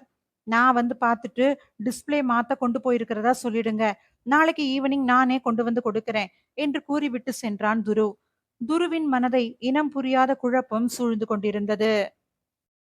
அத்தியாயம் 10. லிசாவின் மொபைல் போனை வாங்கிக் கொண்ட துரு நேராக தனது நண்பன் சரவணனின் மொபைல் ரிப்பேர் கடைக்கு சென்றான். துருவை பார்த்த சரவணன், "வாடா மச்சான், என்ன இந்த பக்கம்" என்றான் மகிழ்ச்சியுடன். "மொபைல் டிஸ்ப்ளே உடைஞ்சிருச்சு. அதான் மாத்தலாம்னு வந்தேன்" என்றபடியே அந்த மொபைலை கொடுத்தான் துரு. மொபைலை வாங்கிய சரவணன், "சரிடா, நாளைக்கு தரேன். இப்போ டீ, காஃபி என்ன சாப்பிடுற" என்றான். அவசரமாக மறுத்த துரு, "அதுக்கெல்லாம் நேரம் இல்லடா. எனக்கு இப்பவே டிஸ்ப்ளே மாத்தி குடுடா மச்சான்" என்றான். துருவை நிமிர்ந்து பார்த்த சரவணன், "மச்சான், பொண்ணு யாருடா" என்றான். ஒரு நொடி விழித்துவிட்டு இயல்புக்கு வந்த துரு சிரித்துக்கொண்டே, "லிசா" என்றான். விழி விரிய துருவை பார்த்த சரவணன், "யாருடா? நம்ம ஜூனியர் பொண்ணு லிசாவா" என்றான். துரு புன்னகையுடன், "ஆமா மச்சான்" என்றான். "அதானே, ஒரு பையன் இவ்வளவு அவசரமா டிஸ்ப்ளே மாத்துறான்னா அது லவ் பண்ற பொண்ணுக்காகத்தான் இருக்கும். சரி, எப்படா எனக்கு ட்ரீட் தர போற" என்றான். "சாரிடா மச்சான், இன்னொரு நாள் ட்ரீட் தரேன். இன்னைக்கு இந்த மொபைல் உடனே வேணும் ப்ளீஸ்" என்றான் துரு. துருவின் மனதை அறிந்த சரவணன் அடுத்த 1 மணி நேரத்தில் டிஸ்ப்ளேவை மாற்றி துரு கையில் கொடுத்தான். பணம் வாங்க மறுத்த சரவணனின் கையில் வலுக்கட்டாயமாக பணத்தை திணித்துவிட்டு இன்னொரு நாள் வருவதாக கூறிவிட்டு வீட்டுக்கு வந்தான். பாஸ்வேர்ட் ரீசெட் செய்யலாமா என்று யோசித்த துரு ஏதோ நினைத்து கொண்டவனாக துரு என்று ஆங்கிலத்தில் டைப் செய்ய மொபைல் தானாக அன்லாக் ஆனது. ஒருபுறம் மகிழ்ச்சி ஏற்பட்டாலும் மறுபுறம் போலீஸ் புத்தி செயல்படத் தொடங்கியது. முதலில் கால் ஹிஸ்டரியை பார்த்தான். அதில் லிசாவின் பெற்றோர் நம்பர் மற்றும் துருவின் நம்பருக்கு மட்டுமே அதிக கால் போயிருந்தது. வாட்ஸ்அப்பை ஓபன் செய்தவன் அதில் ஸ்கூல் குரூப்பை பார்த்தான். குரூப் மியூட் செய்யப்பட்டு ஆயிரக்கணக்கில் செய்திகள் படிக்கப்படாமல் இருந்தது. ஏற்கனவே கொலை செய்யப்பட்டு இறந்த லிசாவின் தோழிகளும் வேறு சிலரும் செய்த பர்சனல் சாட்டுகளும் ஓபன் செய்யப்படாமல் இருந்தது. அதில் அனு, இந்துமதி, ஹேமா மற்றும் சுந்தரியின் மெசேஜ் மட்டும் சற்று வித்தியாசமாக இருந்தது. "ஏண்டி எங்ககிட்ட பேச மாட்டேங்கிற? இன்னமும் நீ பழச மறக்கலையா? அதையெல்லாம் தூக்கி போடுடி. ப்ளீஸ் பேசு" போன்ற மெசேஜ்கள் துருவின் கண்களில் பட்டது. ஆனால் இந்த மெசேஜ்கள் லிசாவினால் படிக்கப்படாமல் இருந்தது. அதையும் துருவின் சேட்டையும் தவிர வேறு எந்த சேட்டும் இல்லை. லிசா வாட்ஸ்அப் வருவதே அரிது. அது துருவுக்கே தெரியும். துருவின் 10 மெசேஜிற்கே ஒரு மெசேஜில் பதில் சொல்பவள் லிசா. எனவே அவளின் சேட் லிஸ்ட் குறைவாக இருந்ததில் துருவிற்கு ஆச்சரியமே இல்லை. ஆனால் அந்த 4 பெண்கள் அனுப்பியிருந்த அந்த மெசேஜ்கள் பற்றியே யோசித்துக் கொண்டிருந்தான். லிசாவுக்கும் அவங்களுக்கும் என்ன பிரச்சனை? பழச மறக்கலையான்னா எத பத்தி சொல்றாங்க? இவங்களுக்குள்ள ஏதாவது ப்ராப்ளமா? இல்ல இவங்க எல்லாருக்கும் வேற யார் மூலமாவது எதுவும் ப்ராப்ளமா? என்று நீண்ட நேரம் சிந்தித்தவன் இதற்கான விடை லிசாவிடமே உள்ளது என்று முடிவு செய்து உறங்கிப் போனான். காலையில் கண் விழித்த துரு லிசாவின் மொபைலில் இருந்து லிசாவின் அம்மாவின் கைபேசி எண்ணை எடுத்தான். அதே நேரம் லிசாவின் கைபேசி சினுங்க திரையில் "அம்மா" என்று ஒளிர்ந்தது. அழைப்பை ஏற்ற துரு, "ஹலோ" என்றான். எதிர்முனையில் பேசியது லிசா. நேத்து வீட்டுக்கு வந்திருந்தீங்கன்னு அம்மா சொன்னாங்க. என் மொபைல் எங்க? என்றாள் அழுத்தமாக. சற்று தடுமாறிய துரு, அது ரிப்பேருக்கு குடுத்திருக்கிறேன் என்று வார்த்தைகளை மென்று விழுங்கினான். போதும் துரு, நான் கால் பண்ணியிருக்கிறது என்னோட நம்பர். அது மட்டும் இல்லாம என்னோட வாட்ஸ்அப் லாஸ்ட் சீன் நைட்டு 11 மணி. எதுக்கு என்னோட வாட்ஸ்அப் ஓப்பன் பண்ணீங்க? என்றாள் கோபமாக. என்ன சொல்வதென்றே தெரியாமல் விழித்த துரு, ப்ளீஸ் லிசா, நான் சொல்றத கொஞ்சம் அமைதியா கேளு என்று கூறி, உன்கிட்ட நான் கொஞ்சம் தனியா பேசணும். இன்னைக்கு காலேஜுக்கு லீவ் போட்டுட்டு வீட்டுக்கு வா என்றான். அதெல்லாம் வர முடியாது துரு. எனக்கு டெஸ்ட் இருக்கு என்றாள் லிசா. இல்ல லிசா, இது முக்கியமான விஷயம். நம்ம வாழ்க்கை பிரச்சனையும் கூட. நீ வந்துதான் ஆகணும் என்று கூறிவிட்டு அழைப்பை துண்டித்தான் துரு. அத்தியாயம் 11. துரு தன் மொபைலை எடுத்துச் சென்றதை நினைத்து கோபமும் வெறுப்பும் சேர உள்ளுக்குள் கொதித்துக் கொண்டிருந்தாள் லிசா. ஆனாலும் அவன் அழைத்திருப்பது எதற்காக என்று தெரியாமல் கோபப்படுவது தவறு என்று யோசித்த லிசா துருவின் வீட்டுக்கு கிளம்பினாள்.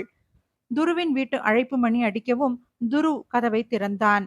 அவன் எதிர்பார்த்தது போலவே அங்கு லிசா வந்திருந்தாள். லிசாவின் முகம் கோபத்தில் சிவந்திருந்தது. உள்ள வா லிசா என்று துரு அழைக்க, ம் ம் என்ற ஒற்றை வார்த்தையுடனேயே உள்ளே வந்தாள். என் மொபைல் எங்க துரு? எதுக்கு எடுத்துக்கிட்டு வந்தீங்க? என்றாள் அழுத்தமாக. முதல்ல உட்காரு லிசா, பேசிக்கலாம் என்றான் துரு. என்ன பேச போறீங்க? உங்ககிட்ட பேச எனக்கு எதுவும் இல்ல. என்னோட மொபைல குடுங்க, நான் கிளம்புறேன் என்றாள். Please Lisa, listen to me. உட்காரு, உன்கிட்ட நான் நிறைய பேசணும் என்றான். லிசாவும் எதுவும் பேசாமல் சோஃபாவில் அமர்ந்தாள். அவளுக்கு எதிரே அமர்ந்த துரு, லிசா, என்னோட யூகம் சரின்னா நீ ரொம்ப பெரிய பிரச்சனையில இருக்கிற என்றான். அதிர்ந்த லிசா, என்ன துரு, என்ன சொல்றீங்க என்றாள். அத பத்தி பேசத்தான் உன்னை கூப்பிட்டேன் லிசா. அண்ட் நான் உன்கிட்ட கேட்கிற கேள்விகளுக்கு எமோஷனல் ஆகாம கொஞ்சம் நிதானமா பதில் சொல்லு ப்ளீஸ் என்றான். துருவின் முகத்தை பார்த்த லிசா, ம் கேளுங்க என்றாள். அன்னைக்கு ஒரு ரெஸ்டாரண்ட்ல கொலை நடந்துச்சுல்ல என்று லிசாவை பார்த்தான். ஆமா நடந்துச்சு. அதுக்கு என்ன இப்போ என்றாள் சலனமில்லாமல். அப்போ நீ எத்தனை மணிக்கு ரெஸ்டாரண்ட்டுக்கு வந்த என்றான். எத்தனை மணின்னெல்லாம் கவனிக்கல துரு. பட் உங்களுக்கு முன்னாடியே வந்துட்டேன். உங்களுக்காக வெயிட் பண்ணிக்கிட்டு இருந்தேன். அப்போ போர் அடிக்குதுன்னு டேபிள்ல கை வச்சு விளையாடிக்கிட்டு இருந்தேன். டேபிள் ஓரத்துல இருந்த ஆணி கைய கிழிச்சு விட்டுடுச்சு. சோ பக்கத்துல மெடிக்கல் இருக்கான்னு பார்க்க போனேன். கேட்டுக்கு வெளியில இருக்கிற ஒரு மரத்தடியில பழம் விக்கிறாங்களே ஒரு வயசான அம்மா. அவங்க கிட்ட கேட்டேன். பக்கத்துல ஒரு மெடிக்கல் இருக்கிறதா சொன்னாங்க. அங்க போய் பேண்டேட் வாங்கி போட்டுக்கிட்டு வந்தேன். உங்களுக்கு தெரிஞ்சா ரொம்ப ஃபீல் பண்ணுவீங்கன்னு தான் சொல்லல என்றாள். ஓகே. பட் இப்போ நான் சொல்லப் போறத கேட்டு நீ எமோஷன் ஆகக்கூடாது. சரியா? என்றான். என்ன என்பது போல பார்த்து, சொல்லுங்க என்றாள். அன்னைக்கு ரெஸ்டாரண்ட்ல செத்த பொண்ணு யார் தெரியுமா? உன்னோட ஸ்கூல் மேட் இந்துமதி என்றான். ஒரு நொடி அதிர்ந்த லிசா கண்கள் கலங்க துருவை பார்த்தாள். அது மட்டும் இல்ல லிசா, செத்தது அனு, இந்துமதி அண்ட் ஹேமா. எல்லாரும் உன்னோட ஸ்கூல் மேட்ஸ் என்றான். கண்களில் கண்ணீர் வழிய துருவை பார்த்த லிசா, என்ன சொல்றீங்க துரு? அவங்க எப்படி? என்று வார்த்தைகள் தடுமாறினாள். அருகில் இருந்த தண்ணீர் குவளையை எடுத்து லிசாவிடம் கொடுத்த துரு, லிசா ப்ளீஸ் காம் டவுன். எவனோ ஒருத்தன் எல்லாரையும் பிளான் பண்ணி கொலை பண்ணியிருக்கிறான். என்ன மோட்டிவ்னு தெரியல. சோ நான் கேட்கிற கேள்விகளுக்கெல்லாம் பதில் சொன்னேன்னா அவனை பத்தி ஏதாவது லீடு கிடைக்கலாம். So please cooperate with me என்றான். லிசா கண்களை கர்ச்சீஃபால் துடைத்துக்கொண்டு தண்ணீரை வாங்கி குடித்தாள். கேளுங்க துரு, எனக்கு தெரிஞ்சத நான் சொல்றேன் என்றாள். லிசாவின் முகத்தை பார்த்த துரு, உனக்கும் அந்த பொண்ணுங்களுக்கும் எவ்வளவு பழக்கம்? அவங்க எப்படிப்பட்டவங்க? அண்ட் அந்த பொண்ணுங்களுக்கும் உனக்கும் யாராவது எதிரி இருக்காங்களா? என்று நேரடியாக விஷயத்துக்கு வந்தான். நானும் அவங்க 4 பேரும் ஸ்கூல் ஹாஸ்டல்ல ரூம்மேட்ஸ். பட் வேற வேற கிளாஸ். ரொம்ப க்ளோஸ் ஃப்ரெண்ட்ஸ். எங்களுக்கு எதிரியெல்லாம் யாரும் இல்ல துரு என்றாள் சோகமாக. அப்ப எதுக்கு உன் ஃப்ரெண்ட்ஸு பழசையெல்லாம் மறந்துடுன்னு மெசேஜ் பண்ணியிருக்கிறாங்க? அவங்கள நீ ஏன் அவாய்ட் பண்ணுன? என்றான். லிசா கோபமாக, அதான் என் பெர்மிஷன் இல்லாம என்னோட மொபைல எடுத்து இவ்வளவு டீட்டெயில்ஸ் எடுத்திருக்கிறீங்கல்ல, இதையும் நீங்களே கண்டுபிடிச்சுக்கோங்க என்று கூறிவிட்டு கோபத்துடன் எழுந்தாள். எழுந்து லிசாவின் கையை பிடித்து உட்கார வைத்த துரு, ப்ளீஸ் லிசா, தப்புதான், மன்னிச்சுக்கோ. பதில் சொல்லு ப்ளீஸ் என்றான். லிசாவும் கோபத்தை விட்டுவிட்டு நிதானத்துக்கு வந்து சொல்ல ஆரம்பித்தாள். அத்தியாயம் 12. துரு கூறியதை கேட்டு அமைதியாக அமர்ந்த லிசா துருவை ஆழமாக பார்த்தாள். பின் பேசத் தொடங்கினாள். நான் +2 படிச்சுக்கிட்டு இருந்தப்போ ஹாஸ்டல்ல தங்கி படிச்சேன். அப்ப என்னோட roommates Anu, Hema, Deepa and Indumathi. நாங்க 5 பேரும் ஒரே ரூம ஷேர் பண்ணிக்கிட்டு இருந்தோம். அப்ப ஒரு நாள் நைட் டைம் ஒரு 11 மணி இருக்கும். அப்ப யாரோ கதவ வேகமா தட்டுனாங்க. லேட் நைட் ஆகிட்டதுனால, யாரா இருக்கும்னு என் ஃப்ரெண்ட்ஸையும் எழுப்பிட்டு பொறுமையா போய் ஜன்னல் கதவ திறந்து பார்த்தோம். அப்போ ஒருத்தர் உடம்பு பூரா அடிபட்டு, தலை, முகமெல்லாம் ரத்தத்தோட, முகத்துல பயத்தோட, பதட்டமும் கலந்து நின்னுகிட்டு இருந்தான். ஜன்னல்ல எங்கள பார்த்தவன், "ப்ளீஸ் ப்ளீஸ் கதவ திறங்க. என்ன கொல்ல வராங்க. காப்பாத்துங்கன்னு" கெஞ்சினான். எங்களுக்கு என்ன பண்றதுன்னே தெரியல. நானும் அனுவும் கதவ திறக்க போனோம். மீதி 3 பேரும், "கதவ திறக்காதீங்கடி. அவன் யாருன்னே தெரியல. ஒருவேள அவன் சொல்றது பொய்யா இருந்தா என்ன செய்ய முடியும்? உண்மையாவே இருந்தாலும், அவன தொரத்திக்கிட்டு வர்றவங்க நம்ம ஏதாவது பண்ணிட்டா என்ன செய்யறது?" அப்படின்னு சொல்லிட்டாங்க. அதுக்குள்ள வெளியில சத்தம் கேட்க, 4 பேர் சுத்தி நின்னு அவன சரமாரியா வெட்டுனாங்க. அதோட விடாம பெட்ரோல் ஊத்தி கொளுத்தி விட்டுட்டாங்க. எங்க கண்ணு முன்னாடியே உயிர் இருக்கும்போதே தீயில எரிஞ்சு செத்துட்டான். நாங்க மட்டும் கதவ திறந்து விட்டிருந்தா, அவன் செத்திருக்க மாட்டான்ல என்று கூறி தேம்பி தேம்பி அழ ஆரம்பித்தாள். லிசாவை தன் தோளில் சாய்த்து கொண்ட துரு அவள் அழுது முடிக்கும் வரை அமைதியாக இருந்தான். சிறிது நேரம் அழுத லிசா தோளிலிருந்து எழுந்து கண்களை துடைத்தபடி, "இது நடந்தப்போ நான் மயங்கி விழுந்துட்டேன். கண்ண முழிச்சப்போ ஹாஸ்டல்ல இருந்தேன். கூட என் பேரண்ட்ஸ் இருந்தாங்க. 2 டேஸ் கழிச்சு நேரா வீட்டுக்கு கூட்டிக்கிட்டு போயிட்டாங்க. ஹாஸ்டல்ல இருந்து என் திங்ஸ வீட்டுக்கு கொண்டு வந்துட்டாங்க. ஸ்கூல்ல இருந்தும் டிசி வாங்கிக்கிட்டு பிரைவேட் டுட்டோரியல்ல தான் நான் +2 முடிச்சேன். பட் அப்பப்போ அவன வெட்டி எரிச்சது என் கண்ணு முன்னாடி வந்து போகுது. மைண்ட் ரொம்ப டிஸ்டர்ப் ஆகுது துரு. அது மட்டும் இல்ல, அன்னைக்கு அவன காப்பாத்தியிருக்கலாமோன்னு உள் மனசு குத்துது. தாங்க முடியாத டென்ஷன் வருது. அதான் மயக்கம் வந்துடுது. அதுக்கப்புறம் நான் என் ஃப்ரெண்ட்ஸ பார்க்கல துரு. அவங்களா வந்து பேச ட்ரை பண்ணப்பவும் நான் பேசவே இல்ல. அவங்க கூட பேசினா திரும்பவும் இந்த சம்பவத்த ஞாபகப்படுத்திக்கிட்டே இருப்பாங்கன்னு நெனச்சேன். அதான் அவாய்ட் பண்ணேன்.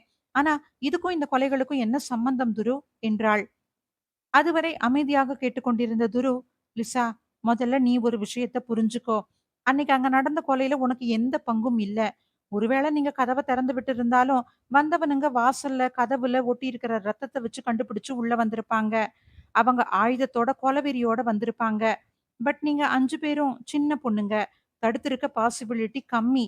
சோ, இனிமே கில்ட்டியா ஃபீல் பண்ணாத. இந்த தொடர் கொலைக்கு என்ன மோட்டிவ்னே தெரியல. பட் அன்னைக்கு நடந்த அந்த பையனோட கொலைக்கும் இதுக்கும் சம்மந்தம் இருக்கும்னு என் உள் மனசு சொல்லுது லிசா. நீ ஜாக்கிரதையா இரு. அப்புறம் இன்னொரு பொண்ணு சொன்னியே, நேம் என்ன?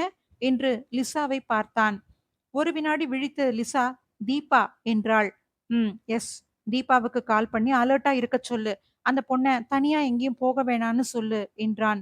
லிசாவும் தன் மொபைலை துருவிடமிருந்து வாங்கி தீபா நம்பரை எடுத்து டயல் செய்தாள். அத்தியாயம் 13. துருவிடம் பேசிய பிறகு லிசாவுக்கு நடந்து கொண்டிருப்பது என்ன என்பது ஓரளவுக்கு புரிந்துவிட்டிருந்தது. எனவே மனதில் கலக்கம் குடிகொள்ள தீபாவை ஆபத்து நெருங்காமல் இருக்க வேண்டுமென்று கடவுளை வேண்டிக் கொண்டே தன் மொபைலை வாங்கி அதில் தீபாவுக்கு டயல் செய்தாள். முதல் அழைப்பு ஏற்கப்படவில்லை. மனதில் ஒருவித அச்சம் பரவ அடுத்த முறை அழைத்தாள். நீண்ட அழைப்புக்கு பின்பு அழைப்பு ஏற்கப்பட்டது. மறுபுறம் தீபா, "என்ன லிசா, எப்படி இருக்க? மொபைல் சைலண்ட்ல போட்டிருந்தேன்பா. அதான் சவுண்ட் கேட்கல. அப்புறம் என்ன அதிசயமா கால் பண்ணியிருக்கிற? எதுவும் விசேஷமா?" என்றாள் சிரித்துக்கொண்டே. நிம்மதி பெருமூச்சுடன், "விசேஷம்லாம் இல்ல தீபா. நீ இப்ப எங்க இருக்கிற?"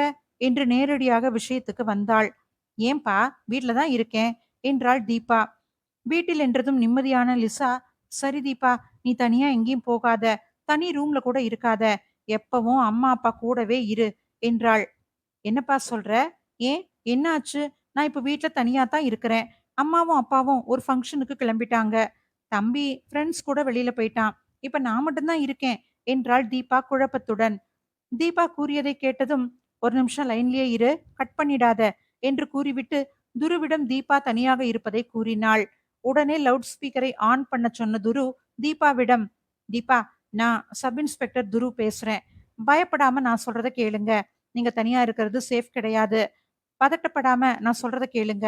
உங்க பக்கத்துல இருக்கிற வீட்டுல ஆளுங்க இருந்தா உடனே அங்க போயிடுங்க" என்றான்.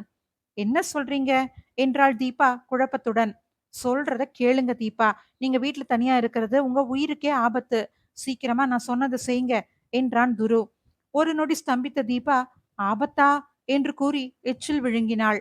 தொடர்ந்து, "பக்கத்துல யார் கூடவும் எனக்கு பழக்கமே இல்ல. நான் எப்படி?" என்றாள் குரலில் பயத்துடன். "சரி, அம்மா அப்பா எப்ப வருவாங்க?" தம்பி எப்போ வருவான் என்றான் துருவ். அம்மா அப்பா நாளைக்கு ஈவினிங் தான் வருவாங்க. தம்பி நைட் வருவான் சார் என்றாள். ஏதோ விபரீதம் நிகழப்போவதாக மனம் சொல்ல, சரி உங்க லைவ் லொகேஷனை லிசா நம்பருக்கு சென்ட் பண்ணுங்க. அப்புறம் கதவு ஜன்னல் எல்லாம் நல்லா பூட்டிக்கிட்டு பத்திரமா இருங்க. யார் வந்தாலும் கதவை திறக்க வேண்டாம். ஏதாவது சந்தேகப்படுற மாதிரி ஆட்கள் வந்தா இல்ல சத்தம் கேட்டா உடனே கால் பண்ணுங்க. நாங்க கிளம்பி அங்கதான் வரோம் என்று கூறிவிட்டு தொடர்பை துண்டித்தான். லிசா, உடனே கிளம்பு. நம்ம தீபா வீட்டுக்கு போகணும். மீதிய கார்ல போறப்ப சொல்றேன் என்று கூறிவிட்டு கிளம்பினான். வீட்டை பூட்டிவிட்டு இருவரும் காரில் கிளம்பினர். கார் லிசா மொபைலுக்கு அனுப்பப்பட்டிருந்த லொகேஷனை நோக்கி புறப்பட்டது. சாலையை கவனித்து காரை ஓட்டிக் கொண்டிருந்த துருவை பார்த்த லிசா, துரு, நீங்க சொன்னது ஓரளவுக்கு எனக்கு புரியுது. பட் எங்களை யாரு கொல்ல நினைக்கணும்? நாங்க என்ன தப்பு பண்ணணும் என்றாள் வருத்தமாக. லிசாவை ஒருமுறை பார்த்துவிட்டு சாலையில் பார்வையை செலுத்திய துரு, லிசா, நீங்க எந்த தப்பும் பண்ணலதான். பட் உங்களை தப்பா புரிஞ்சுக்கிட்ட யாரோ இத பண்றாங்கன்னு நினைக்கிறேன். கண்டிப்பா அந்த கொலைக்கும் இப்போ உங்களை கொலை பண்ண நினைக்கிறவனுக்கும் நிச்சயமா சம்பந்தம் இருக்குது. எனக்கு இன்னும் ஒரு நாள் கிடைச்சா போதும். நிச்சயமா கண்டுபிடிச்சிடுவேன். பட் அது வரைக்கும் உங்க 2 பேருக்கும் எதுவும் ஆகாம இருக்கணும் என்றான் கவலையுடன். அது ஓகே தான். பட் இன்னைக்கு தீபா வீட்டுக்கு கொலகாரன் வருவான்னு எப்படி சொல்றீங்க துரு? உறுதியா சொல்ல முடியாதுதான். நாம போறது வேஸ்டா கூட இருக்கலாம். பட் என்னோட யூகம் சரின்னா இன்னைக்கு கண்டிப்பா வருவான். ஏன்னா அவங்க வீட்டுல ஃபங்க்ஷன் போறது மொதவே டிசைட் பண்ணிருப்பாங்க. கொலைகாரன் ஒவ்வொருத்தரையும் வாட்ச் பண்ணி எப்போ தனியா இருக்காங்கன்னு தெரிஞ்சுக்கிட்டு தான் கொலை பண்றான். இன்னைக்கு இந்த பொண்ணு தனியா இருப்பான்னு தெரிஞ்சுக்கிட்டு இருப்பான். சோ இன்னைக்கு கொலை பண்ண முடிவு பண்ணியிருப்பான். அதான் இன்னைக்கு வருவான்னு எனக்கு தோணுது என்றான். கதவு ஜன்னல் எல்லாம் நன்றாக மூடிவிட்டு பயம் தெரியாமல் இருக்க டிவியை ஆன் செய்துவிட்டு சோஃபாவில் அமர்ந்தாள் தீபா. டிவியில் ஓடிய நிகழ்ச்சி மனதில் ஒட்டாமல் லிசாவும் துருவும் பேசியது மட்டும் மனதில் வந்து வந்து போனது. உயிருக்கு ஆபத்தா? என்ன கொலை பண்ண போறாங்களா என்று நினைக்கும் போதே வியர்த்து விட்டது அவளுக்கு. திடீரென மொட்டை மாடியில் கேட்ட சத்தம் தீபாவின் சிந்தனையை நிறுத்தியது. இதென்ன, மாடியில வச்சிருக்கிற பூந்தொட்டி விழுந்த மாதிரி சத்தம் கேக்குதே, எப்படி விழுந்திருக்கும் என்று காதை கூர்மையாக்கி கொண்டு சத்தத்தை கேட்கத் தொடங்கினாள். யாரோ மாடியில் நடப்பது போன்ற சத்தம் தெளிவாக கேட்டது. பயத்தில் சப்த நாடியும் ஒடுங்கி போக தீபா உறைந்து போய் நின்றாள். அத்தியாயம் 14. மொட்டை மாடியில் கேட்ட சத்தம் தீபாவை பயத்தில் உறைய வைத்தது. டிவியை நிறுத்திவிட்டு எல்லா ஜன்னல்களும் பூட்டியுள்ளதா என்று ஒரு முறை சரிபார்த்தாள். எல்லாம் பூட்டியிருக்க நிம்மதியுடன் எந்த சத்தமும் எழுப்பாமல் அமைதியாக வந்து சோஃபாவில் அமர்ந்தாள். திடீரென கைபேசி அலற திடுக்கிட்டாள். ஓடிச் சென்று கைபேசியை எடுத்தவள் புது நம்பரிலிருந்து அழைப்பு வர எடுக்கலாமா வேண்டாமா என்று யோசித்தாள். பின் குழப்பத்துடனே அழைப்பை ஏற்று ஹலோ என்றாள். மறுபுறம், மேடம், நாங்க கொரியர் சர்வீஸ்ல இருந்து பேசுறோம். திலீப் இருக்கிறாரா என்றான். ச்சே, கொரியர் தானா? நான் கூட பயந்து போயிட்டேன் என்று மனதுக்குள் நினைத்துக்கொண்டு, எஸ், திலீப் வீடுதான். பட் அவன் வெளியில போயிருக்கிறான் என்றாள் தீபா. ஓ, இட்ஸ் ஓகே மேடம். அவருக்கு ஒரு பார்சல் வந்திருக்குது. வந்து கொடுக்கலாமா என்றான். திலீப் ஏதோ ட்ரெஸ் ஆர்டர் போடுறதா சொன்னது ஞாபகம் வர, சரி சரி, கொண்டு வாங்க என்று கூறிவிட்டு அழைப்பை துண்டித்தாள். பின் மொபைல் சத்தம் பயத்தை உண்டு பண்ணியதால் அதை சைலண்ட் மோடில் போட்டுவிட்டு தன் அருகிலேயே வைத்துக்கொண்டு, மாடியில இன்னும் சத்தம் கேக்குதா என்று கூர்ந்து கவனிக்கலானாள். சத்தம் எதுவும் வரவில்லை என்பதை அறிந்து ஒரு நிம்மதி பெருமூச்சுடன் அமைதியாக உட்கார்ந்திருந்தாள். ஒவ்வொரு நொடியும் ஒரு யுகமாக கரைய லிசா சீக்கிரம் வரவேண்டும் என்று எல்லா கடவுள்களிடமும் வேண்டிக் கொண்டாள். அப்போது வீட்டின் அழைப்பு மணி அடிக்க திடுக்கிட்டு திரும்பினாள். இந்நேரத்துக்கு யாரா இருக்கும்? லிசாவா என்று நினைத்துக்கொண்டே எழுந்து கதவை திறக்க நினைத்தவள் ஒரு நொடி யோசித்தாள். மெதுவாக பூனை நடை போட்டு கதவில் இருந்த மேஜிக் ஐ வழியே வந்திருப்பது யார் என்று பார்த்தாள். கொரியர் பாய் கையில் பார்சலுடன் நின்று கொண்டிருந்தான். அதுக்குள்ள வந்துட்டான், கதவை திறக்கலாமா என்று நினைத்தவளுக்கு லிசாவின் எச்சரிக்கை ஞாபகத்துக்கு வந்தது.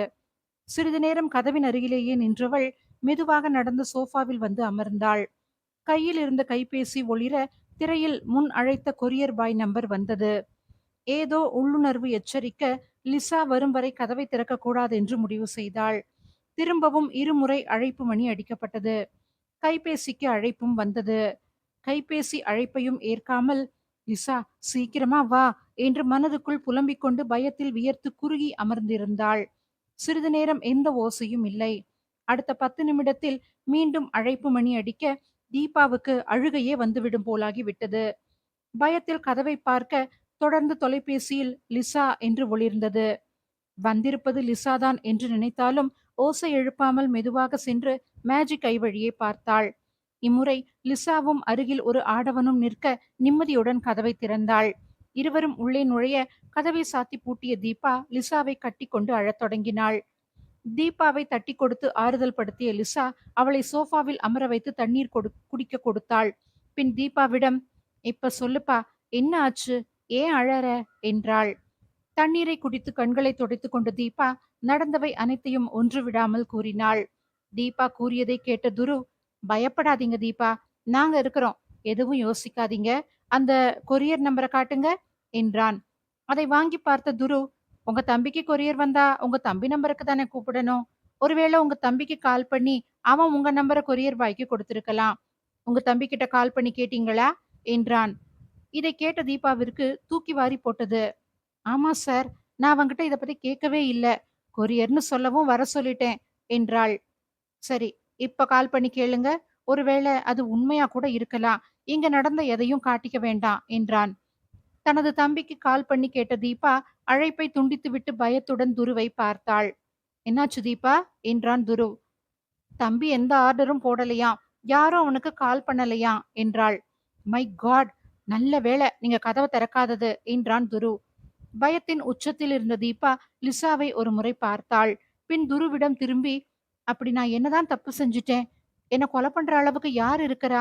இங்க என்னதான் நடக்குது? கொஞ்சம் புரியும்படியா சொல்லுங்களேன் ப்ளீஸ் என்றாள். நடந்தவற்றையெல்லாம் துரு சுருக்கமாக சொன்னான். அதை கேட்டு அதிர்ச்சியான தீபா, நம்ம ஃப்ரெண்ட்ஸ் செத்து போயிட்டாங்களா என்றாள் லிசாவிடம் திரும்பி. ஆமா தீபா, உனக்கு தெரியாதா என்றாள் லிசா. இல்ல லிசா, என் மொபைல் தண்ணியில விழுந்துருச்சு. வீட்டுல புதுசு வாங்கி தரமாட்டேன்னு சொல்லிட்டாங்க. அழுது அடம் பிடிச்சு நேத்து தான் வாங்கினேன் என்றாள் தீபா பாவமாக. அதற்குள் வீட்டின் அழைப்பு மணி அழைக்க மூவரும் ஒருவரை ஒருவர் பார்த்து கொண்டனர். அத்தியாயம் 15. வீட்டின் அழைப்பு மணி அடிக்க யாராக இருக்கும் என்று மூவரும் குழம்பினார்கள். லிசாவையும் தீபாவையும் அமரச் சொல்லிவிட்டு துரு எழுந்து சென்றான். கதவின் மேஜிக் ஐ வழியாக பார்த்த துரு குழப்பத்துடனேயே கதவை திறந்தான். வெளியே 2 காவலர்கள் நின்று கொண்டிருந்தார்கள். அவர்களை பார்த்த துரு, வாங்க பரசு சார், இங்க எப்படி என்றான். நீங்களா சார்? இங்க பக்கத்து வீட்டுல குடியிருக்கிறவங்க இந்த வீட்டுல இருக்கிறவங்களுக்கு ஏதோ ஆபத்துன்னு கால் பண்ணுனாங்க, அதான் நான் இங்க வந்தேன் என்றார் பரசு. அவர் சொன்னதை கேட்ட துரு வெளியே நின்று பேசுவது சரியில்லை என்று நினைத்து, உண்மைதான், பட் உள்ள வாங்க சொல்றேன் என்று உள்ளே அழைத்து சோஃபாவில் அமர வைத்தான். துரு தீபாவை காண்பித்து, இவங்க தான் மிஸ் தீபா, இது இவங்க வீடுதான் சார் என்று கூறிவிட்டு நடந்த அனைத்தையும் கூறினான். மை காட், சீரியல் கொலகாரனா? Good job mister Thuru, but அடுத்தது என்ன பண்ணலாம் என்றார் பரசு. வாங்க பக்கத்து வீட்டுக்கு போய் விசாரிக்கலாம் என்று கூறி எழுந்தான் துரு. கூடவே எழுந்த லிசா, நாங்களும் கூட வரோம் துரு, தனியா இருக்க எங்களுக்கு பயமா இருக்குது என்றாள். துரு பரசுவை பார்க்க, ஓகே சார், அவங்களையும் கூட்டிக்கிட்டு போகலாம் என்றார். துரு, லிசா, தீபா மற்றும் பரசு பக்கத்து வீட்டுக்கு செல்ல உடன் வந்த போலீஸ் தீபா வீட்டிலேயே இருக்க சொல்லிவிட்டு சென்றார்கள். நால்வரும் பக்கத்து வீட்டு வரவேற்பறையில் அமர்ந்தார்கள். துருவிடம், சார், என் பேரு விமலா, இவர் என்னோட ஹஸ்பண்ட் சிவா. கொஞ்ச நேரம் முன்னாடி மாடியில துணி காய போடலாம்னு போனேன். அப்ப பார்த்தா பக்கத்து வீட்டு மாடியில எவனோ ஒருத்தன் முகமூடி போட்டுக்கிட்டு கையில கிளவுஸ் மாட்டிக்கிட்டு போய்கிட்டு இருந்தான். என்னை பார்த்ததும் பதுங்கி உட்கார்ந்துக்கிட்டான். நான் அவனை பார்த்து பயந்து உடனே கீழே போய் என் ஹஸ்பண்டை கூட்டிக்கிட்டு வந்துட்டேன். நாங்க வந்து பாக்குறதுக்குள்ளேயே பின்னாடி காம்பவுண்ட் வழியா எகிரி குதிச்சு ஓடிட்டான். முகத்தை பார்க்க முடியல, அதான் போலீஸுக்கு கால் பண்ணி சொல்லிட்டோம் சார் என்று ஒரே மூச்சில் சொல்லி முடித்தார். தீபா கண்களில் மிரட்சியுடன் துருவை பார்த்தாள். பயப்படாதீங்க தீபா, அதான் அவன் ஓடிட்டான்ல, நாங்க இருக்கிறோம். அண்ட் ஃபர்ஸ்ட் ஆஃப் ஆல், பக்கத்துல குடியிருக்கிறவங்கள தெரிஞ்சு வச்சுக்கோங்க. ஆபத்துனா உடனே ஓடி வர்றவங்க அவங்க தான். விஷயம் தெரிஞ்சு போலீஸ் வர்றதுக்குள்ள ஓடி வந்து உதவுறவங்க பக்கத்து வீட்டுக்காரங்க தான், சரியா என்றான். தீபா சரி என்று தலையாட்ட பரசுராமிடம் நடந்தவற்றை கூறினான். பின் விமலா சிவா தம்பதியரிடம் திரும்பி, thanks mister and missus Siva, உண்மையா நல்ல காரியத்தை பண்ணி இருக்கிறீங்க. இனி நாங்க பாத்துக்கிறோம், கவலைப்படாதீங்க, எதுக்கும் கொஞ்சம் கேர்ஃபுல்லா இருங்க என்று கூறிவிட்டு கிளம்பினான். தீபா வீட்டிற்கு வந்ததும் மாடியை பார்க்க சென்றனர். பக்கத்து வீட்டு மாடியில் இருந்து பார்த்தால் தீபா வீட்டு மாடி நன்றாக தெரியும்படி இருந்தது. சுற்றி பார்த்த துரு ஒரு இடத்தில் பூந்தொட்டி ஒன்று விழுந்து உடைந்திருப்பதை கவனித்தான். அதிலிருந்து சிந்திய மண்ணில் ஒரு கால் ஷூ தடம் பதிந்திருக்க, அது கொலைகாரனுடையதாகத்தான் இருக்கும் என்று எண்ணினான். அதை தன் கைபேசியில் போட்டோ எடுத்துக்கொண்டான். பின் பரசுவிடம் திரும்பிய துரு, நான் இன்னைக்கு இங்கேயே ஸ்டே பண்ண போறேன் சார். நீங்க மத்த விஷயங்களை எல்லாம் பாருங்க என்றான். ஓகே துரு சார். மஃப்டில 2 போலீஸை இங்க ரவுண்ட்ஸ்க்கு அனுப்பிடுறேன். சந்தேகப்படும்படி யாராவது இங்க வந்தாங்களான்னு விசாரிக்கிறேன். ஏதாவது இன்ஃபர்மேஷன் கிடைச்சா உடனே உங்களுக்கு கால் பண்றேன் என்றார் பரசு. துரு அவரின் கையை குலுக்கி, thank you very much sir என்றான். அவர் செல்ல கேட் வரை சென்று அனுப்பிவிட்டு வந்த துரு தீபாவிடம், உங்க தம்பிக்கு கால் பண்ணி இன்னைக்கு வீட்டுக்கு வர வேண்டான்னு சொல்லிடுங்க. லிசா, இன்னைக்கு நீயும் இங்கதான் இருக்க போற என்றான். துரு, விளையாடாதீங்க. எப்படி எங்க வீட்ல கன்வின்ஸ் பண்றது என்றாள் லிசா விழித்தபடி. எதையாவது சொல்லி சமாளி லிசா, வேற வழியே இல்ல. ஈவினிங் தானே வீட்டுக்கு போவ, சோ டைம் இருக்குது, யோசி என்றான் கண்ணடித்தபடி. துருவை முறைத்த லிசா, சரி சரி, எதையாவது சொல்லுவோம் என்றாள். தோழிகள் இருவரும் பேசிக் கொண்டிருக்க துரு தன் கைபேசியை எடுத்து கான்ஸ்டபிள் கிருஷ்ணனுக்கு கால் செய்தான். தீபா வீட்டு அட்ரஸை கொடுத்து உடனே இங்க 2 போலீஸை கூட்டிக்கிட்டு வாங்க என்று கூறினான். கொரியர் நம்பர் கொடுத்து அது யார் நம்பர், இப்ப எங்க இருக்குதுன்னு ட்ரேஸ் பண்ணுங்க என்று கூறிவிட்டு அவர்களுக்காக காத்து கொண்டிருந்தான். அத்தியாயம் 16. துரு தனது காரை பக்கத்து வீட்டு காம்பவுண்ட் அருகே நிறுத்தி வைத்துவிட்டு உள்ளே வந்தான். பகல் வேளை ஆதலால் ஆள் நடமாட்டம் இல்லை. உள்ளே வந்து கதவை லாக் செய்தவன் லிசாவை கூப்பிட்டான். லஞ்சுக்கு என்ன வேணும் லிசா, உன் ஃப்ரெண்டு கிட்டயும் கேளு, ஆர்டர் பண்ணிடலாம் என்றான். தீபா குறுக்கிட்டு, அண்ணா சாப்பாடு ரெடியா இருக்குது. மார்னிங் அம்மா கிளம்புனப்பவே சமைச்சிட்டு தான் போனாங்க, வாங்க சாப்பிடலாம் என்றாள். துரு எழுந்து வர மூவரும் ஒன்றாக அமர்ந்து சாப்பிட்டனர். துருவின் போன் அழைக்க, ம் வணக்கம், வந்துட்டீங்களா? மஃப்டில தானே? ஓகே. வீட்டை சுத்தி சந்தேகப்படும்படி ஆட்கள் நடமாடுறாங்களான்னு பாத்துக்கோங்க. நம்ம ஆளுங்க வருவாங்க, அடையாளம் தெரியும் தானே? அவங்கள மட்டும் வீட்டுக்கு அனுப்புங்க என்று கூறிவிட்டு தொடர்பை துண்டித்தான். வீட்டின் அழைப்பு மணி அடிக்க மேஜிக் ஐ வழியாக பார்த்தான். டிபார்ட்மெண்ட் ஆட்கள் இருவர் சாதாரண உடையில் வர லிசாவை அழைத்து லாக் பண்ணி கொள்ள சொல்லிவிட்டு அவர்களுடன் மாடிக்கு சென்றான். இங்கதான் அவன் ஒளிஞ்சுகிட்டு இருந்திருக்கிறான், சோ கேர்ஃபுல்லா இருங்க, எதுவும் தடயம் கிடைக்குதான்னு பாருங்க என்றான் துரு. வந்தவர்கள் கிடைத்த கைரேகைகளை எடுத்துக்கொண்டு கால் தடத்தையும் எடுத்துக்கொண்டு துருவிடம் விடை பெற்று சென்றனர். அவர்களை அனுப்பிவிட்டு கீழே வந்த துரு முதல் நாள் ஏற்பட்ட குழப்பம் மற்றும் அலைச்சலின் காரணமாக சரியாக தூங்காததால் ஹாலில் இருந்த சோஃபாவில் படுத்தவுடன் சிறிது நேரம் கண்ணயர்ந்து விட்டான். அயர்ந்து உறங்கிக் கொண்டிருந்த துருவுக்கு லேசாக உறக்கம் கலைய கண் விழித்தான். அருகில் இருந்த சோஃபாவில் அமர்ந்தவாறு லிசா அவனையே பார்த்து கொண்டிருக்க சட்டென்று எழுந்து அமர்ந்தான். தான் பார்த்து கொண்டிருந்ததை துரு கவனித்து விட்டான் என்றதும் வெட்கம் கொல்ல சோஃபாவிலிருந்து எழுந்தாள் லிசா. ஏ பொண்டாட்டி, எங்கடி போற என்றான் கண்களில் குறும்பு மின்ன. இதை சிறிதும் எதிர்பாராத லிசா ஒரு நொடி தடுமாறினாள். பின், தீபா கிட்ட போறேன் என்று அறையை நோக்கி திரும்பினாள். லிசாவின் கையை சட்டென்று பிடித்த துரு அவளை தன்னருகில் இழுத்தான். இவ்ளோ நேரம் என்னவே வச்ச கண்ணு வாங்காம பாத்துக்கிட்டு இருந்துட்டு இப்ப ஒண்ணுமே தெரியாத மாதிரி போறியா என்றான் சிரித்து கொண்டே. வெட்கத்தை மறைத்து கொண்டே, தீபா தூங்கிட்டா, அதான் போர் அடிக்குதுன்னு உங்ககிட்ட பேசலாமேன்னு வந்தேன். நீங்களும் தூங்கவும் நான் சும்மா தான் பார்த்தேன், நீங்க முழிச்சுக்கிட்டீங்க என்றாள் தலையை நிமிர்த்தாமல். அப்படியா, அப்போ என்ன பார்த்து சொல்லு பாப்போம் என்று லிசாவின் முகத்தை தனக்கு நேராக திருப்பினான். துருவின் கண்களை நேருக்கு நேராக பார்த்த லிசா பேச வார்த்தை எழாமல் தவித்தாள். முதன்முறையாக லிசாவை இவ்வளவு அருகில் பார்த்த துரு தடுமாறி போனான். கண்ண பாரு, அதுதான் என்ன அடிமையாக்கி வச்சிருக்குது என தனக்குள் கூறிக்கொண்டவன் அவள் இதழை பார்த்ததும் மொத்தமாக விழுந்து விட்டான். லிசாவின் இதழில் தன் இதழ் பதிக்க அருகில் சென்ற துரு லிசாவின் கண்களில் ஊதினான். இதை எதிர்பாராத லிசா குனிந்து கண்களை தேய்த்து விட்டு துருவை பார்க்க, தூசி போயிடுச்சா லிசா என்று கூறிவிட்டு லிசாவுக்கு பின்னால் பார்த்து அசட்டு சிரிப்பு சிரித்தான். லிசாவும் பார்க்க அங்கே தீபா நின்று கொண்டிருந்தாள். அவர்கள் இருவரையும் பார்த்த தீபா, சாரி லிசா, தண்ணி குடிக்கலான்னு வந்தேன், எடுத்துக்கிட்டு போயிடுறேன் என்று சொல்லிக்கொண்டே டைனிங் டேபிள் மேல் இருந்த வாட்டர் பாட்டிலை எடுத்துக்கொண்டு வாயில் கை வைத்து மறைத்தவாறு சிரித்துக்கொண்டே அறைக்குள் சென்று விட்டாள். தீபா அறைக்குள் சென்றதும் திருவென முழித்த துருவை லிசா முறைத்தாள். துருவ் அசடு வழிந்தபடி தலையில் கை வைக்க அவனை முறைத்தபடி லிசாவும் தீபா இருந்த அறைக்குள் ஓடிவிட்டாள். தன்னைத்தானே நொந்து கொண்ட துரு, இதுதான் சிவ பூஜையில கரடி நுழையறதா, இவ சும்மாவே பேச மாட்டா, இப்ப வேற இப்படி, இன்னும் எத்தனை நாள் கழிச்சு பேச போறாளோ தெரியலையே. அவன் அவன் 2 3 பொண்ணுங்களை லவ் பண்ணிக்கிட்டு சந்தோஷமா இருக்கானுங்க, நான் இவ ஒருத்திய லவ் பண்ணிட்டு படுற பாடு இருக்கே ஆண்டவா என்று மனதிற்குள் புலம்பிக் கொண்டே சோஃபாவில் படுத்துவிட்டான். திடீரென்று இடி இடிக்கும் ஓசை கேட்க துருவ் எழுந்து ஜன்னல் திரையை விலக்கி பார்த்தான். வெளியே கருமேகங்கள் சூழ்ந்து கொள்ள கும்மிருட்டாக காட்சியளித்தது. உடனே திரையை மூடிவிட்டு லிசா இருந்த அறைக்கதவை தட்டினான். கதவை திறந்த லிசா என்ன என்பது போல பார்க்க, வெளியில மேகமா இருக்கு லிசா, மழை அதிகமா வரும்னு நினைக்கிறேன். சோ வீட்டுக்கு கால் பண்ணி தீபா வீட்ல இருக்கேன், மார்னிங் வரேன்னு சொல்லிடு, காணோம்னு பயந்துட போறாங்க என்றான். என்ன சொல்றதுன்னு தெரியலையே துரு, இன்னும் நான் யோசிக்கவே இல்ல என்றாள். யோசித்த துரு, ம், ஒண்ணு பண்ணு. தீபா வீட்டுல ஊருக்கு போனதுனால தீபாவோட ட்ரெஸ் எடுத்துக்கிட்டு நம்ம வீட்டுக்கு வர இருந்தோம். பட் மழை அதிகமா வர்ற மாதிரி இருக்கிறதுனால தீபா வீட்டிலேயே இருக்க போறோம்னு சொல்லிடு என்றான். உடனே லிசா அவனின் பெற்றோருக்கு கால் பண்ணி துரு சொன்னது போலவே சொல்லவும், வேறு வழியின்றி தீபா வீட்டில் லிசாவை தங்க வைக்க ஒப்புக்கொண்டனர்.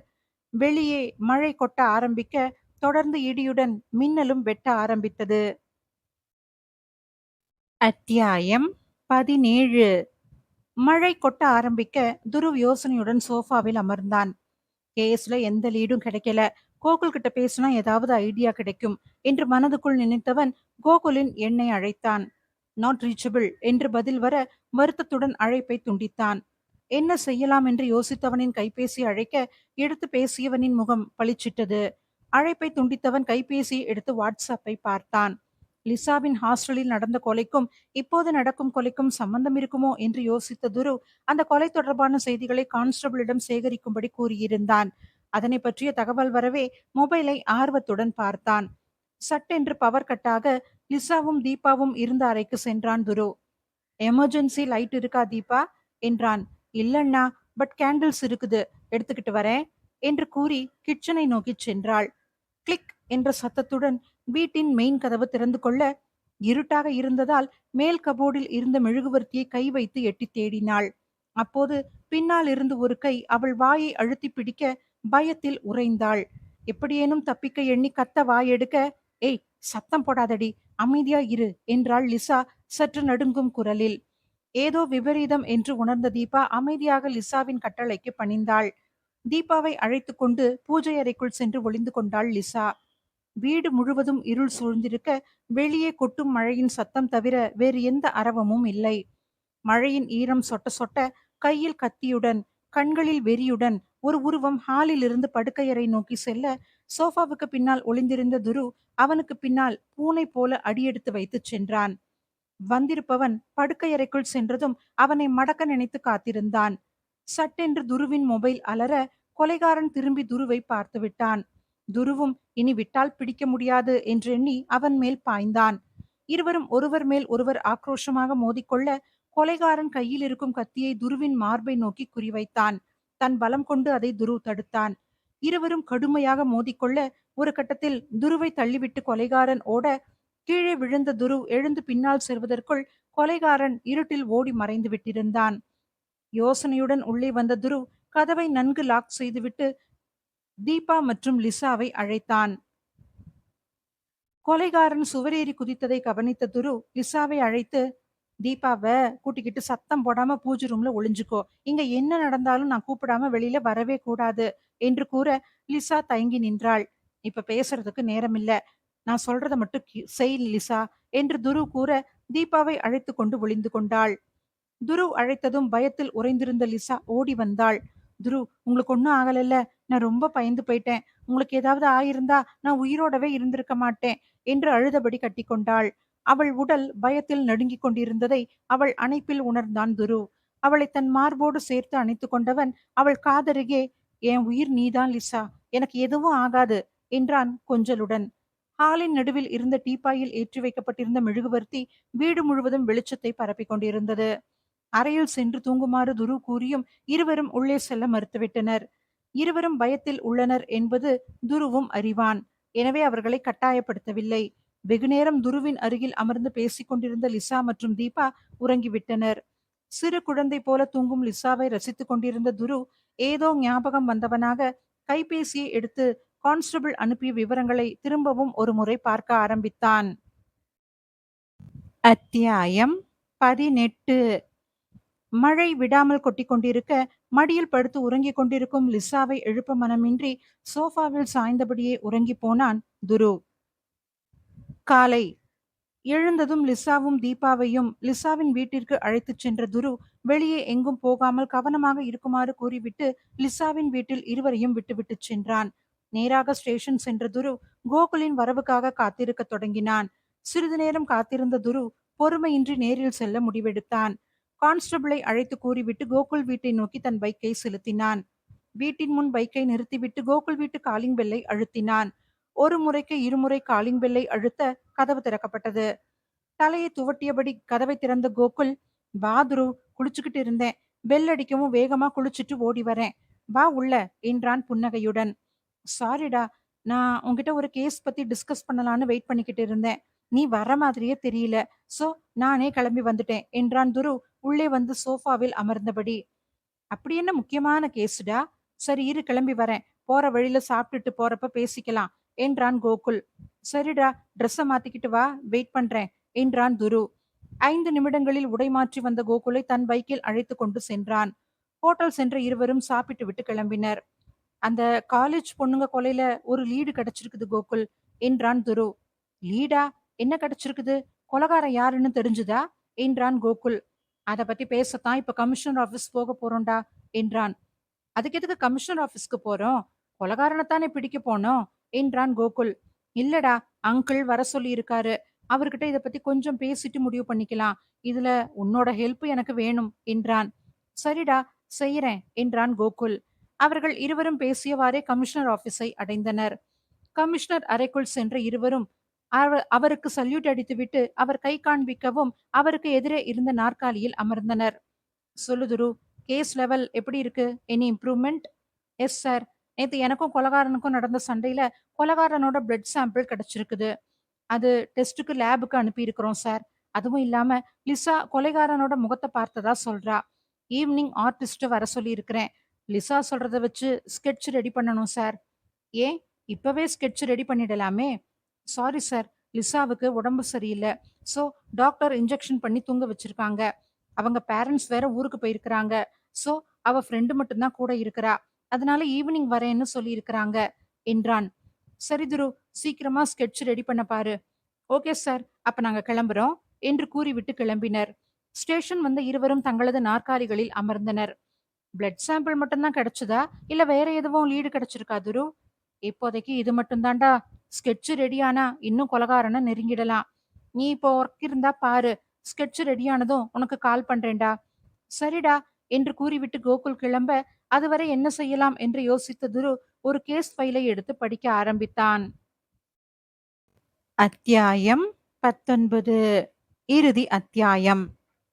முதல் நாள் இரவு அடித்த மழையின் ஈரம் சற்றும் காயாத நிலையில் மேலும் கருமேகங்கள் சூழ்ந்து காலை 10 மணியையும் இரவு பொழுது போல ஆக்கிவிட்டிருந்தது. மழை தன் தாக்கத்தை தொடங்க தெரு யாருமற்று வெறிச்சோடி கிடந்தது. லிசா தூங்கிக் கொண்டிருக்க தீபா பக்கத்து அறையில் அமர்ந்து கணினியில் எதையோ பார்த்து கொண்டிருந்தாள். தெருவில் யாருமில்லாமல் இருப்பதை தனக்கு சாதகமாக்கிக் கொண்ட கொலைகாரன் மெல்ல லிசாவின் வீட்டுச் சுவற்றை ஏறி குதித்து உள்ளே நுழைந்தான். யாரும் தன்னை பார்த்துவிடக் கூடாது என்று கையில் வைத்திருந்த குடை கொண்டு தன்னை மறைத்தபடி நின்று கொண்டு தன்னிடமிருந்த சாவியை பயன்படுத்தி கதவை திறக்க முயன்றான். கதவு கிளிக் என்ற சத்தத்துடன் திறந்து கொண்டது. ஹால் வெறுமையாக இருந்தது. பக்கத்தில் இருந்த லிசாவின் அறை லேசாக திறந்தவாறு இருந்ததை கவனித்த கொலைகாரன் மெதுவாக அந்த அறைக்குள் நுழைந்தான். பெட்டில் உறங்கிக் கொண்டிருந்த லிசாவை கண்டதும் தன் உடைக்குள் மறைத்து வைத்துக் கொண்டிருந்த கத்தியை கையில் எடுத்துக்கொண்டு லிசாவை நெருங்கினான். கொலைகாரன் லிசாவை தன்புறம் திரும்பி கத்தியை குத்த ஓங்க, அங்கே லிசாவுக்கு பதில் துரு கையில் துப்பாக்கியுடன் கொலைகாரனை குறிவைத்தவாறு இருந்தான். துருவை பார்த்த கொலைகாரன் கையை தூக்கியவாறு பின்னால் காலெடுத்து வைக்க சுற்றிலும் போலீசார் வந்து மடக்கினர். கொலைகாரனை மடக்கி அவன் கையில் விலங்கு மாட்டினான் துரு. அவனை நாற்காலியில் அமர வைத்து கட்டினான்.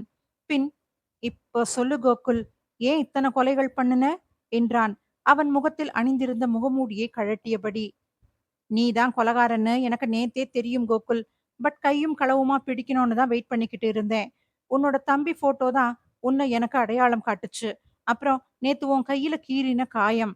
மார்னிங் உன் வீட்டுக்கு வந்தப்போ நீதான்னு கன்ஃபார்ம் பண்ணிட்டேன்" என்று கூறி நிறுத்திவிட்டு, "பட் அவன் இறந்ததுக்கு இந்த அப்பாவி பொண்ணுங்களை ஏன் கொன்ன? உனக்கு மனசாட்சியே இல்லையா?" என்றான் கோபமாக. "என்ன சொன்ன? மனசாட்சியா?" என்று ஏளனமாக சிரித்த கோகுல் பின் அமைதியாகி முகத்தை சோகமாக வைத்துக்கொண்டு, "என்னோட தம்பி ஷரண் ரொம்ப நல்லவன். அவன் ஒரு பணக்கார பொண்ண லவ் பண்ணுனான்னு, அவன அந்த பொண்ணோட அண்ணன், அவனோட ஃப்ரெண்ட்ஸ் கூட சேர்ந்து கொன்னுட்டாங்க. அவனுங்கள சட்டத்துக்கு முன்னாடி நிறுத்தி தண்டனை வாங்கி தர சாட்சி தேவைப்பட்டுச்சு. ஆனா, ஒரு சாட்சி கூட இல்லாததுனால குற்றவாளிகள் தண்டனையில இருந்து தப்பிச்சுட்டாங்க. பட் சாட்சி இல்லாம இல்ல. அந்த ஹாஸ்டல் ரூம்ல இருந்த அந்த பொண்ணுங்க 5 பேருமே பார்த்திருக்காங்க. ஆனா யாருமே சாட்சி சொல்ல வரல. எவ்வளவு கெஞ்சியும் சாட்சி சொல்ல மறுத்துட்டாங்க.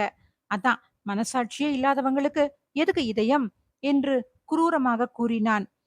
முட்டாள்தனமா பேசாத கோகுல். உன் தம்பி செத்ததுக்கு அந்த பொண்ணுங்க எப்படி பொறுப்பாவாங்க? கொலை நடந்தப்ப அவங்க ஸ்கூல் படிக்கிற சின்ன பொண்ணுங்க. அந்த கொலைகாரங்கள உன்னாலேயே ஒண்ணும் பண்ண முடியாதப்போ, அவங்களால என்ன பண்ணியிருக்க முடியும்? அதுவும் அவங்க பெத்தவங்கள மீறி அவங்களால எப்படி சாட்சி சொல்ல வர முடியும்? என்றான். ஆமா, வர முடியாது தான். அதான் அவங்க பெத்தவங்கள பழி வாங்குறேன். அதுக்கு தான் இந்த கொலைகள் என்றான் குரூரத்தின் உச்சத்தில். Stop it Gokul. உன் தம்பிய கொன்னவங்கள விட்டுட்டு இப்படி அப்பாவி பொண்ணுங்கள கொன்னு இருக்கியே. உன்னையெல்லாம் ஃப்ரெண்டுன்னு சொல்லிக்கவே வெட்கமா இருக்குது என்றான். யாரு சொன்னா? அவங்களுக்கா ஒண்ணும் பண்ணலைன்னு? கொஞ்ச நாள் முன்னாடி பாலத்துல இருந்து ஒரு கார் விழுந்து உள்ள இருந்தவங்கலாம் செத்தாங்கன்னு ஒரு கேஸ் மார்ச் வரைக்கும் வந்துச்சே. மறந்துட்டியா? அவனுங்கள மேலோகம் அனுப்புனதே நான் தான் என்று கூறிவிட்டு சிரித்தான். இந்துமதி டெட் பாடியை போஸ்ட்மார்ட்டம் செய்ய அனுப்பிய போது இந்த ஆக்சிடென்ட் பற்றி கேள்விப்பட்டது துருவின் ஞாபகத்துக்கு வந்தது. ஆ, அப்புறம் ஒண்ணு. நான் மட்டும் உனக்கு உண்மையான ஃப்ரெண்டா இல்லாம இருந்திருந்தா, லிசாவ கொல்லப் போறப்போ உனக்கு அவ கால் பண்ணாம இருந்திருந்தா, ஸ்கிரீன்ல டார்லூன்னு உன் போட்டோ வராம இருந்திருந்தா, அவ அன்னைக்கே செத்திருப்பா என்றான் கோகுல் நக்கலாக. ஒரு நொடி எல்லாம் துருவின் கண்முன்னே வந்து போக, அதுக்காக நீ நல்லவனாகிட முடியாது. ஏன்னா நீ பண்ணியிருக்கிறது சுத்தமான முட்டாள்தனம். உன் தம்பிய காப்பாத்த முடியலன்னு இப்ப வரைக்கும் கில்ட்டியா ஃபீல் பண்ணி ஒரு நோயாளியா இருக்கிறா லிசா. அவளை எப்படி கொல்ல நினைச்சியோ? லிசா மட்டும் இல்ல, செத்த பொண்ணுங்களும் உன் தம்பிய காப்பாத்த முடியலன்னு எவ்வளவு கவலைப்பட்டாங்களோ. அதையெல்லாம் யோசிக்காம அப்பாவி சின்ன பொண்ணுங்கள கொன்றிருக்கிற நீ நீ கண்டிப்பா தண்டிக்கப்பட வேண்டியவன் தான். உன்னை அந்த கடவுள் கூட காப்பாத்த மாட்டாரு என்றான். கோகுல் கொலை குற்றவாளியாக ஸ்டேஷனுக்கு அழைத்துச் செல்லப்பட்டான். இதோட இந்த கதை முடியுது. இது போல மேலும் பல நல்ல கதைகள் கேட்க கதைப்போமாவுக்கு சப்ஸ்கிரைப், ஹைப் பண்ணி சப்போர்ட் பண்ணுங்க. நன்றி, வணக்கம்.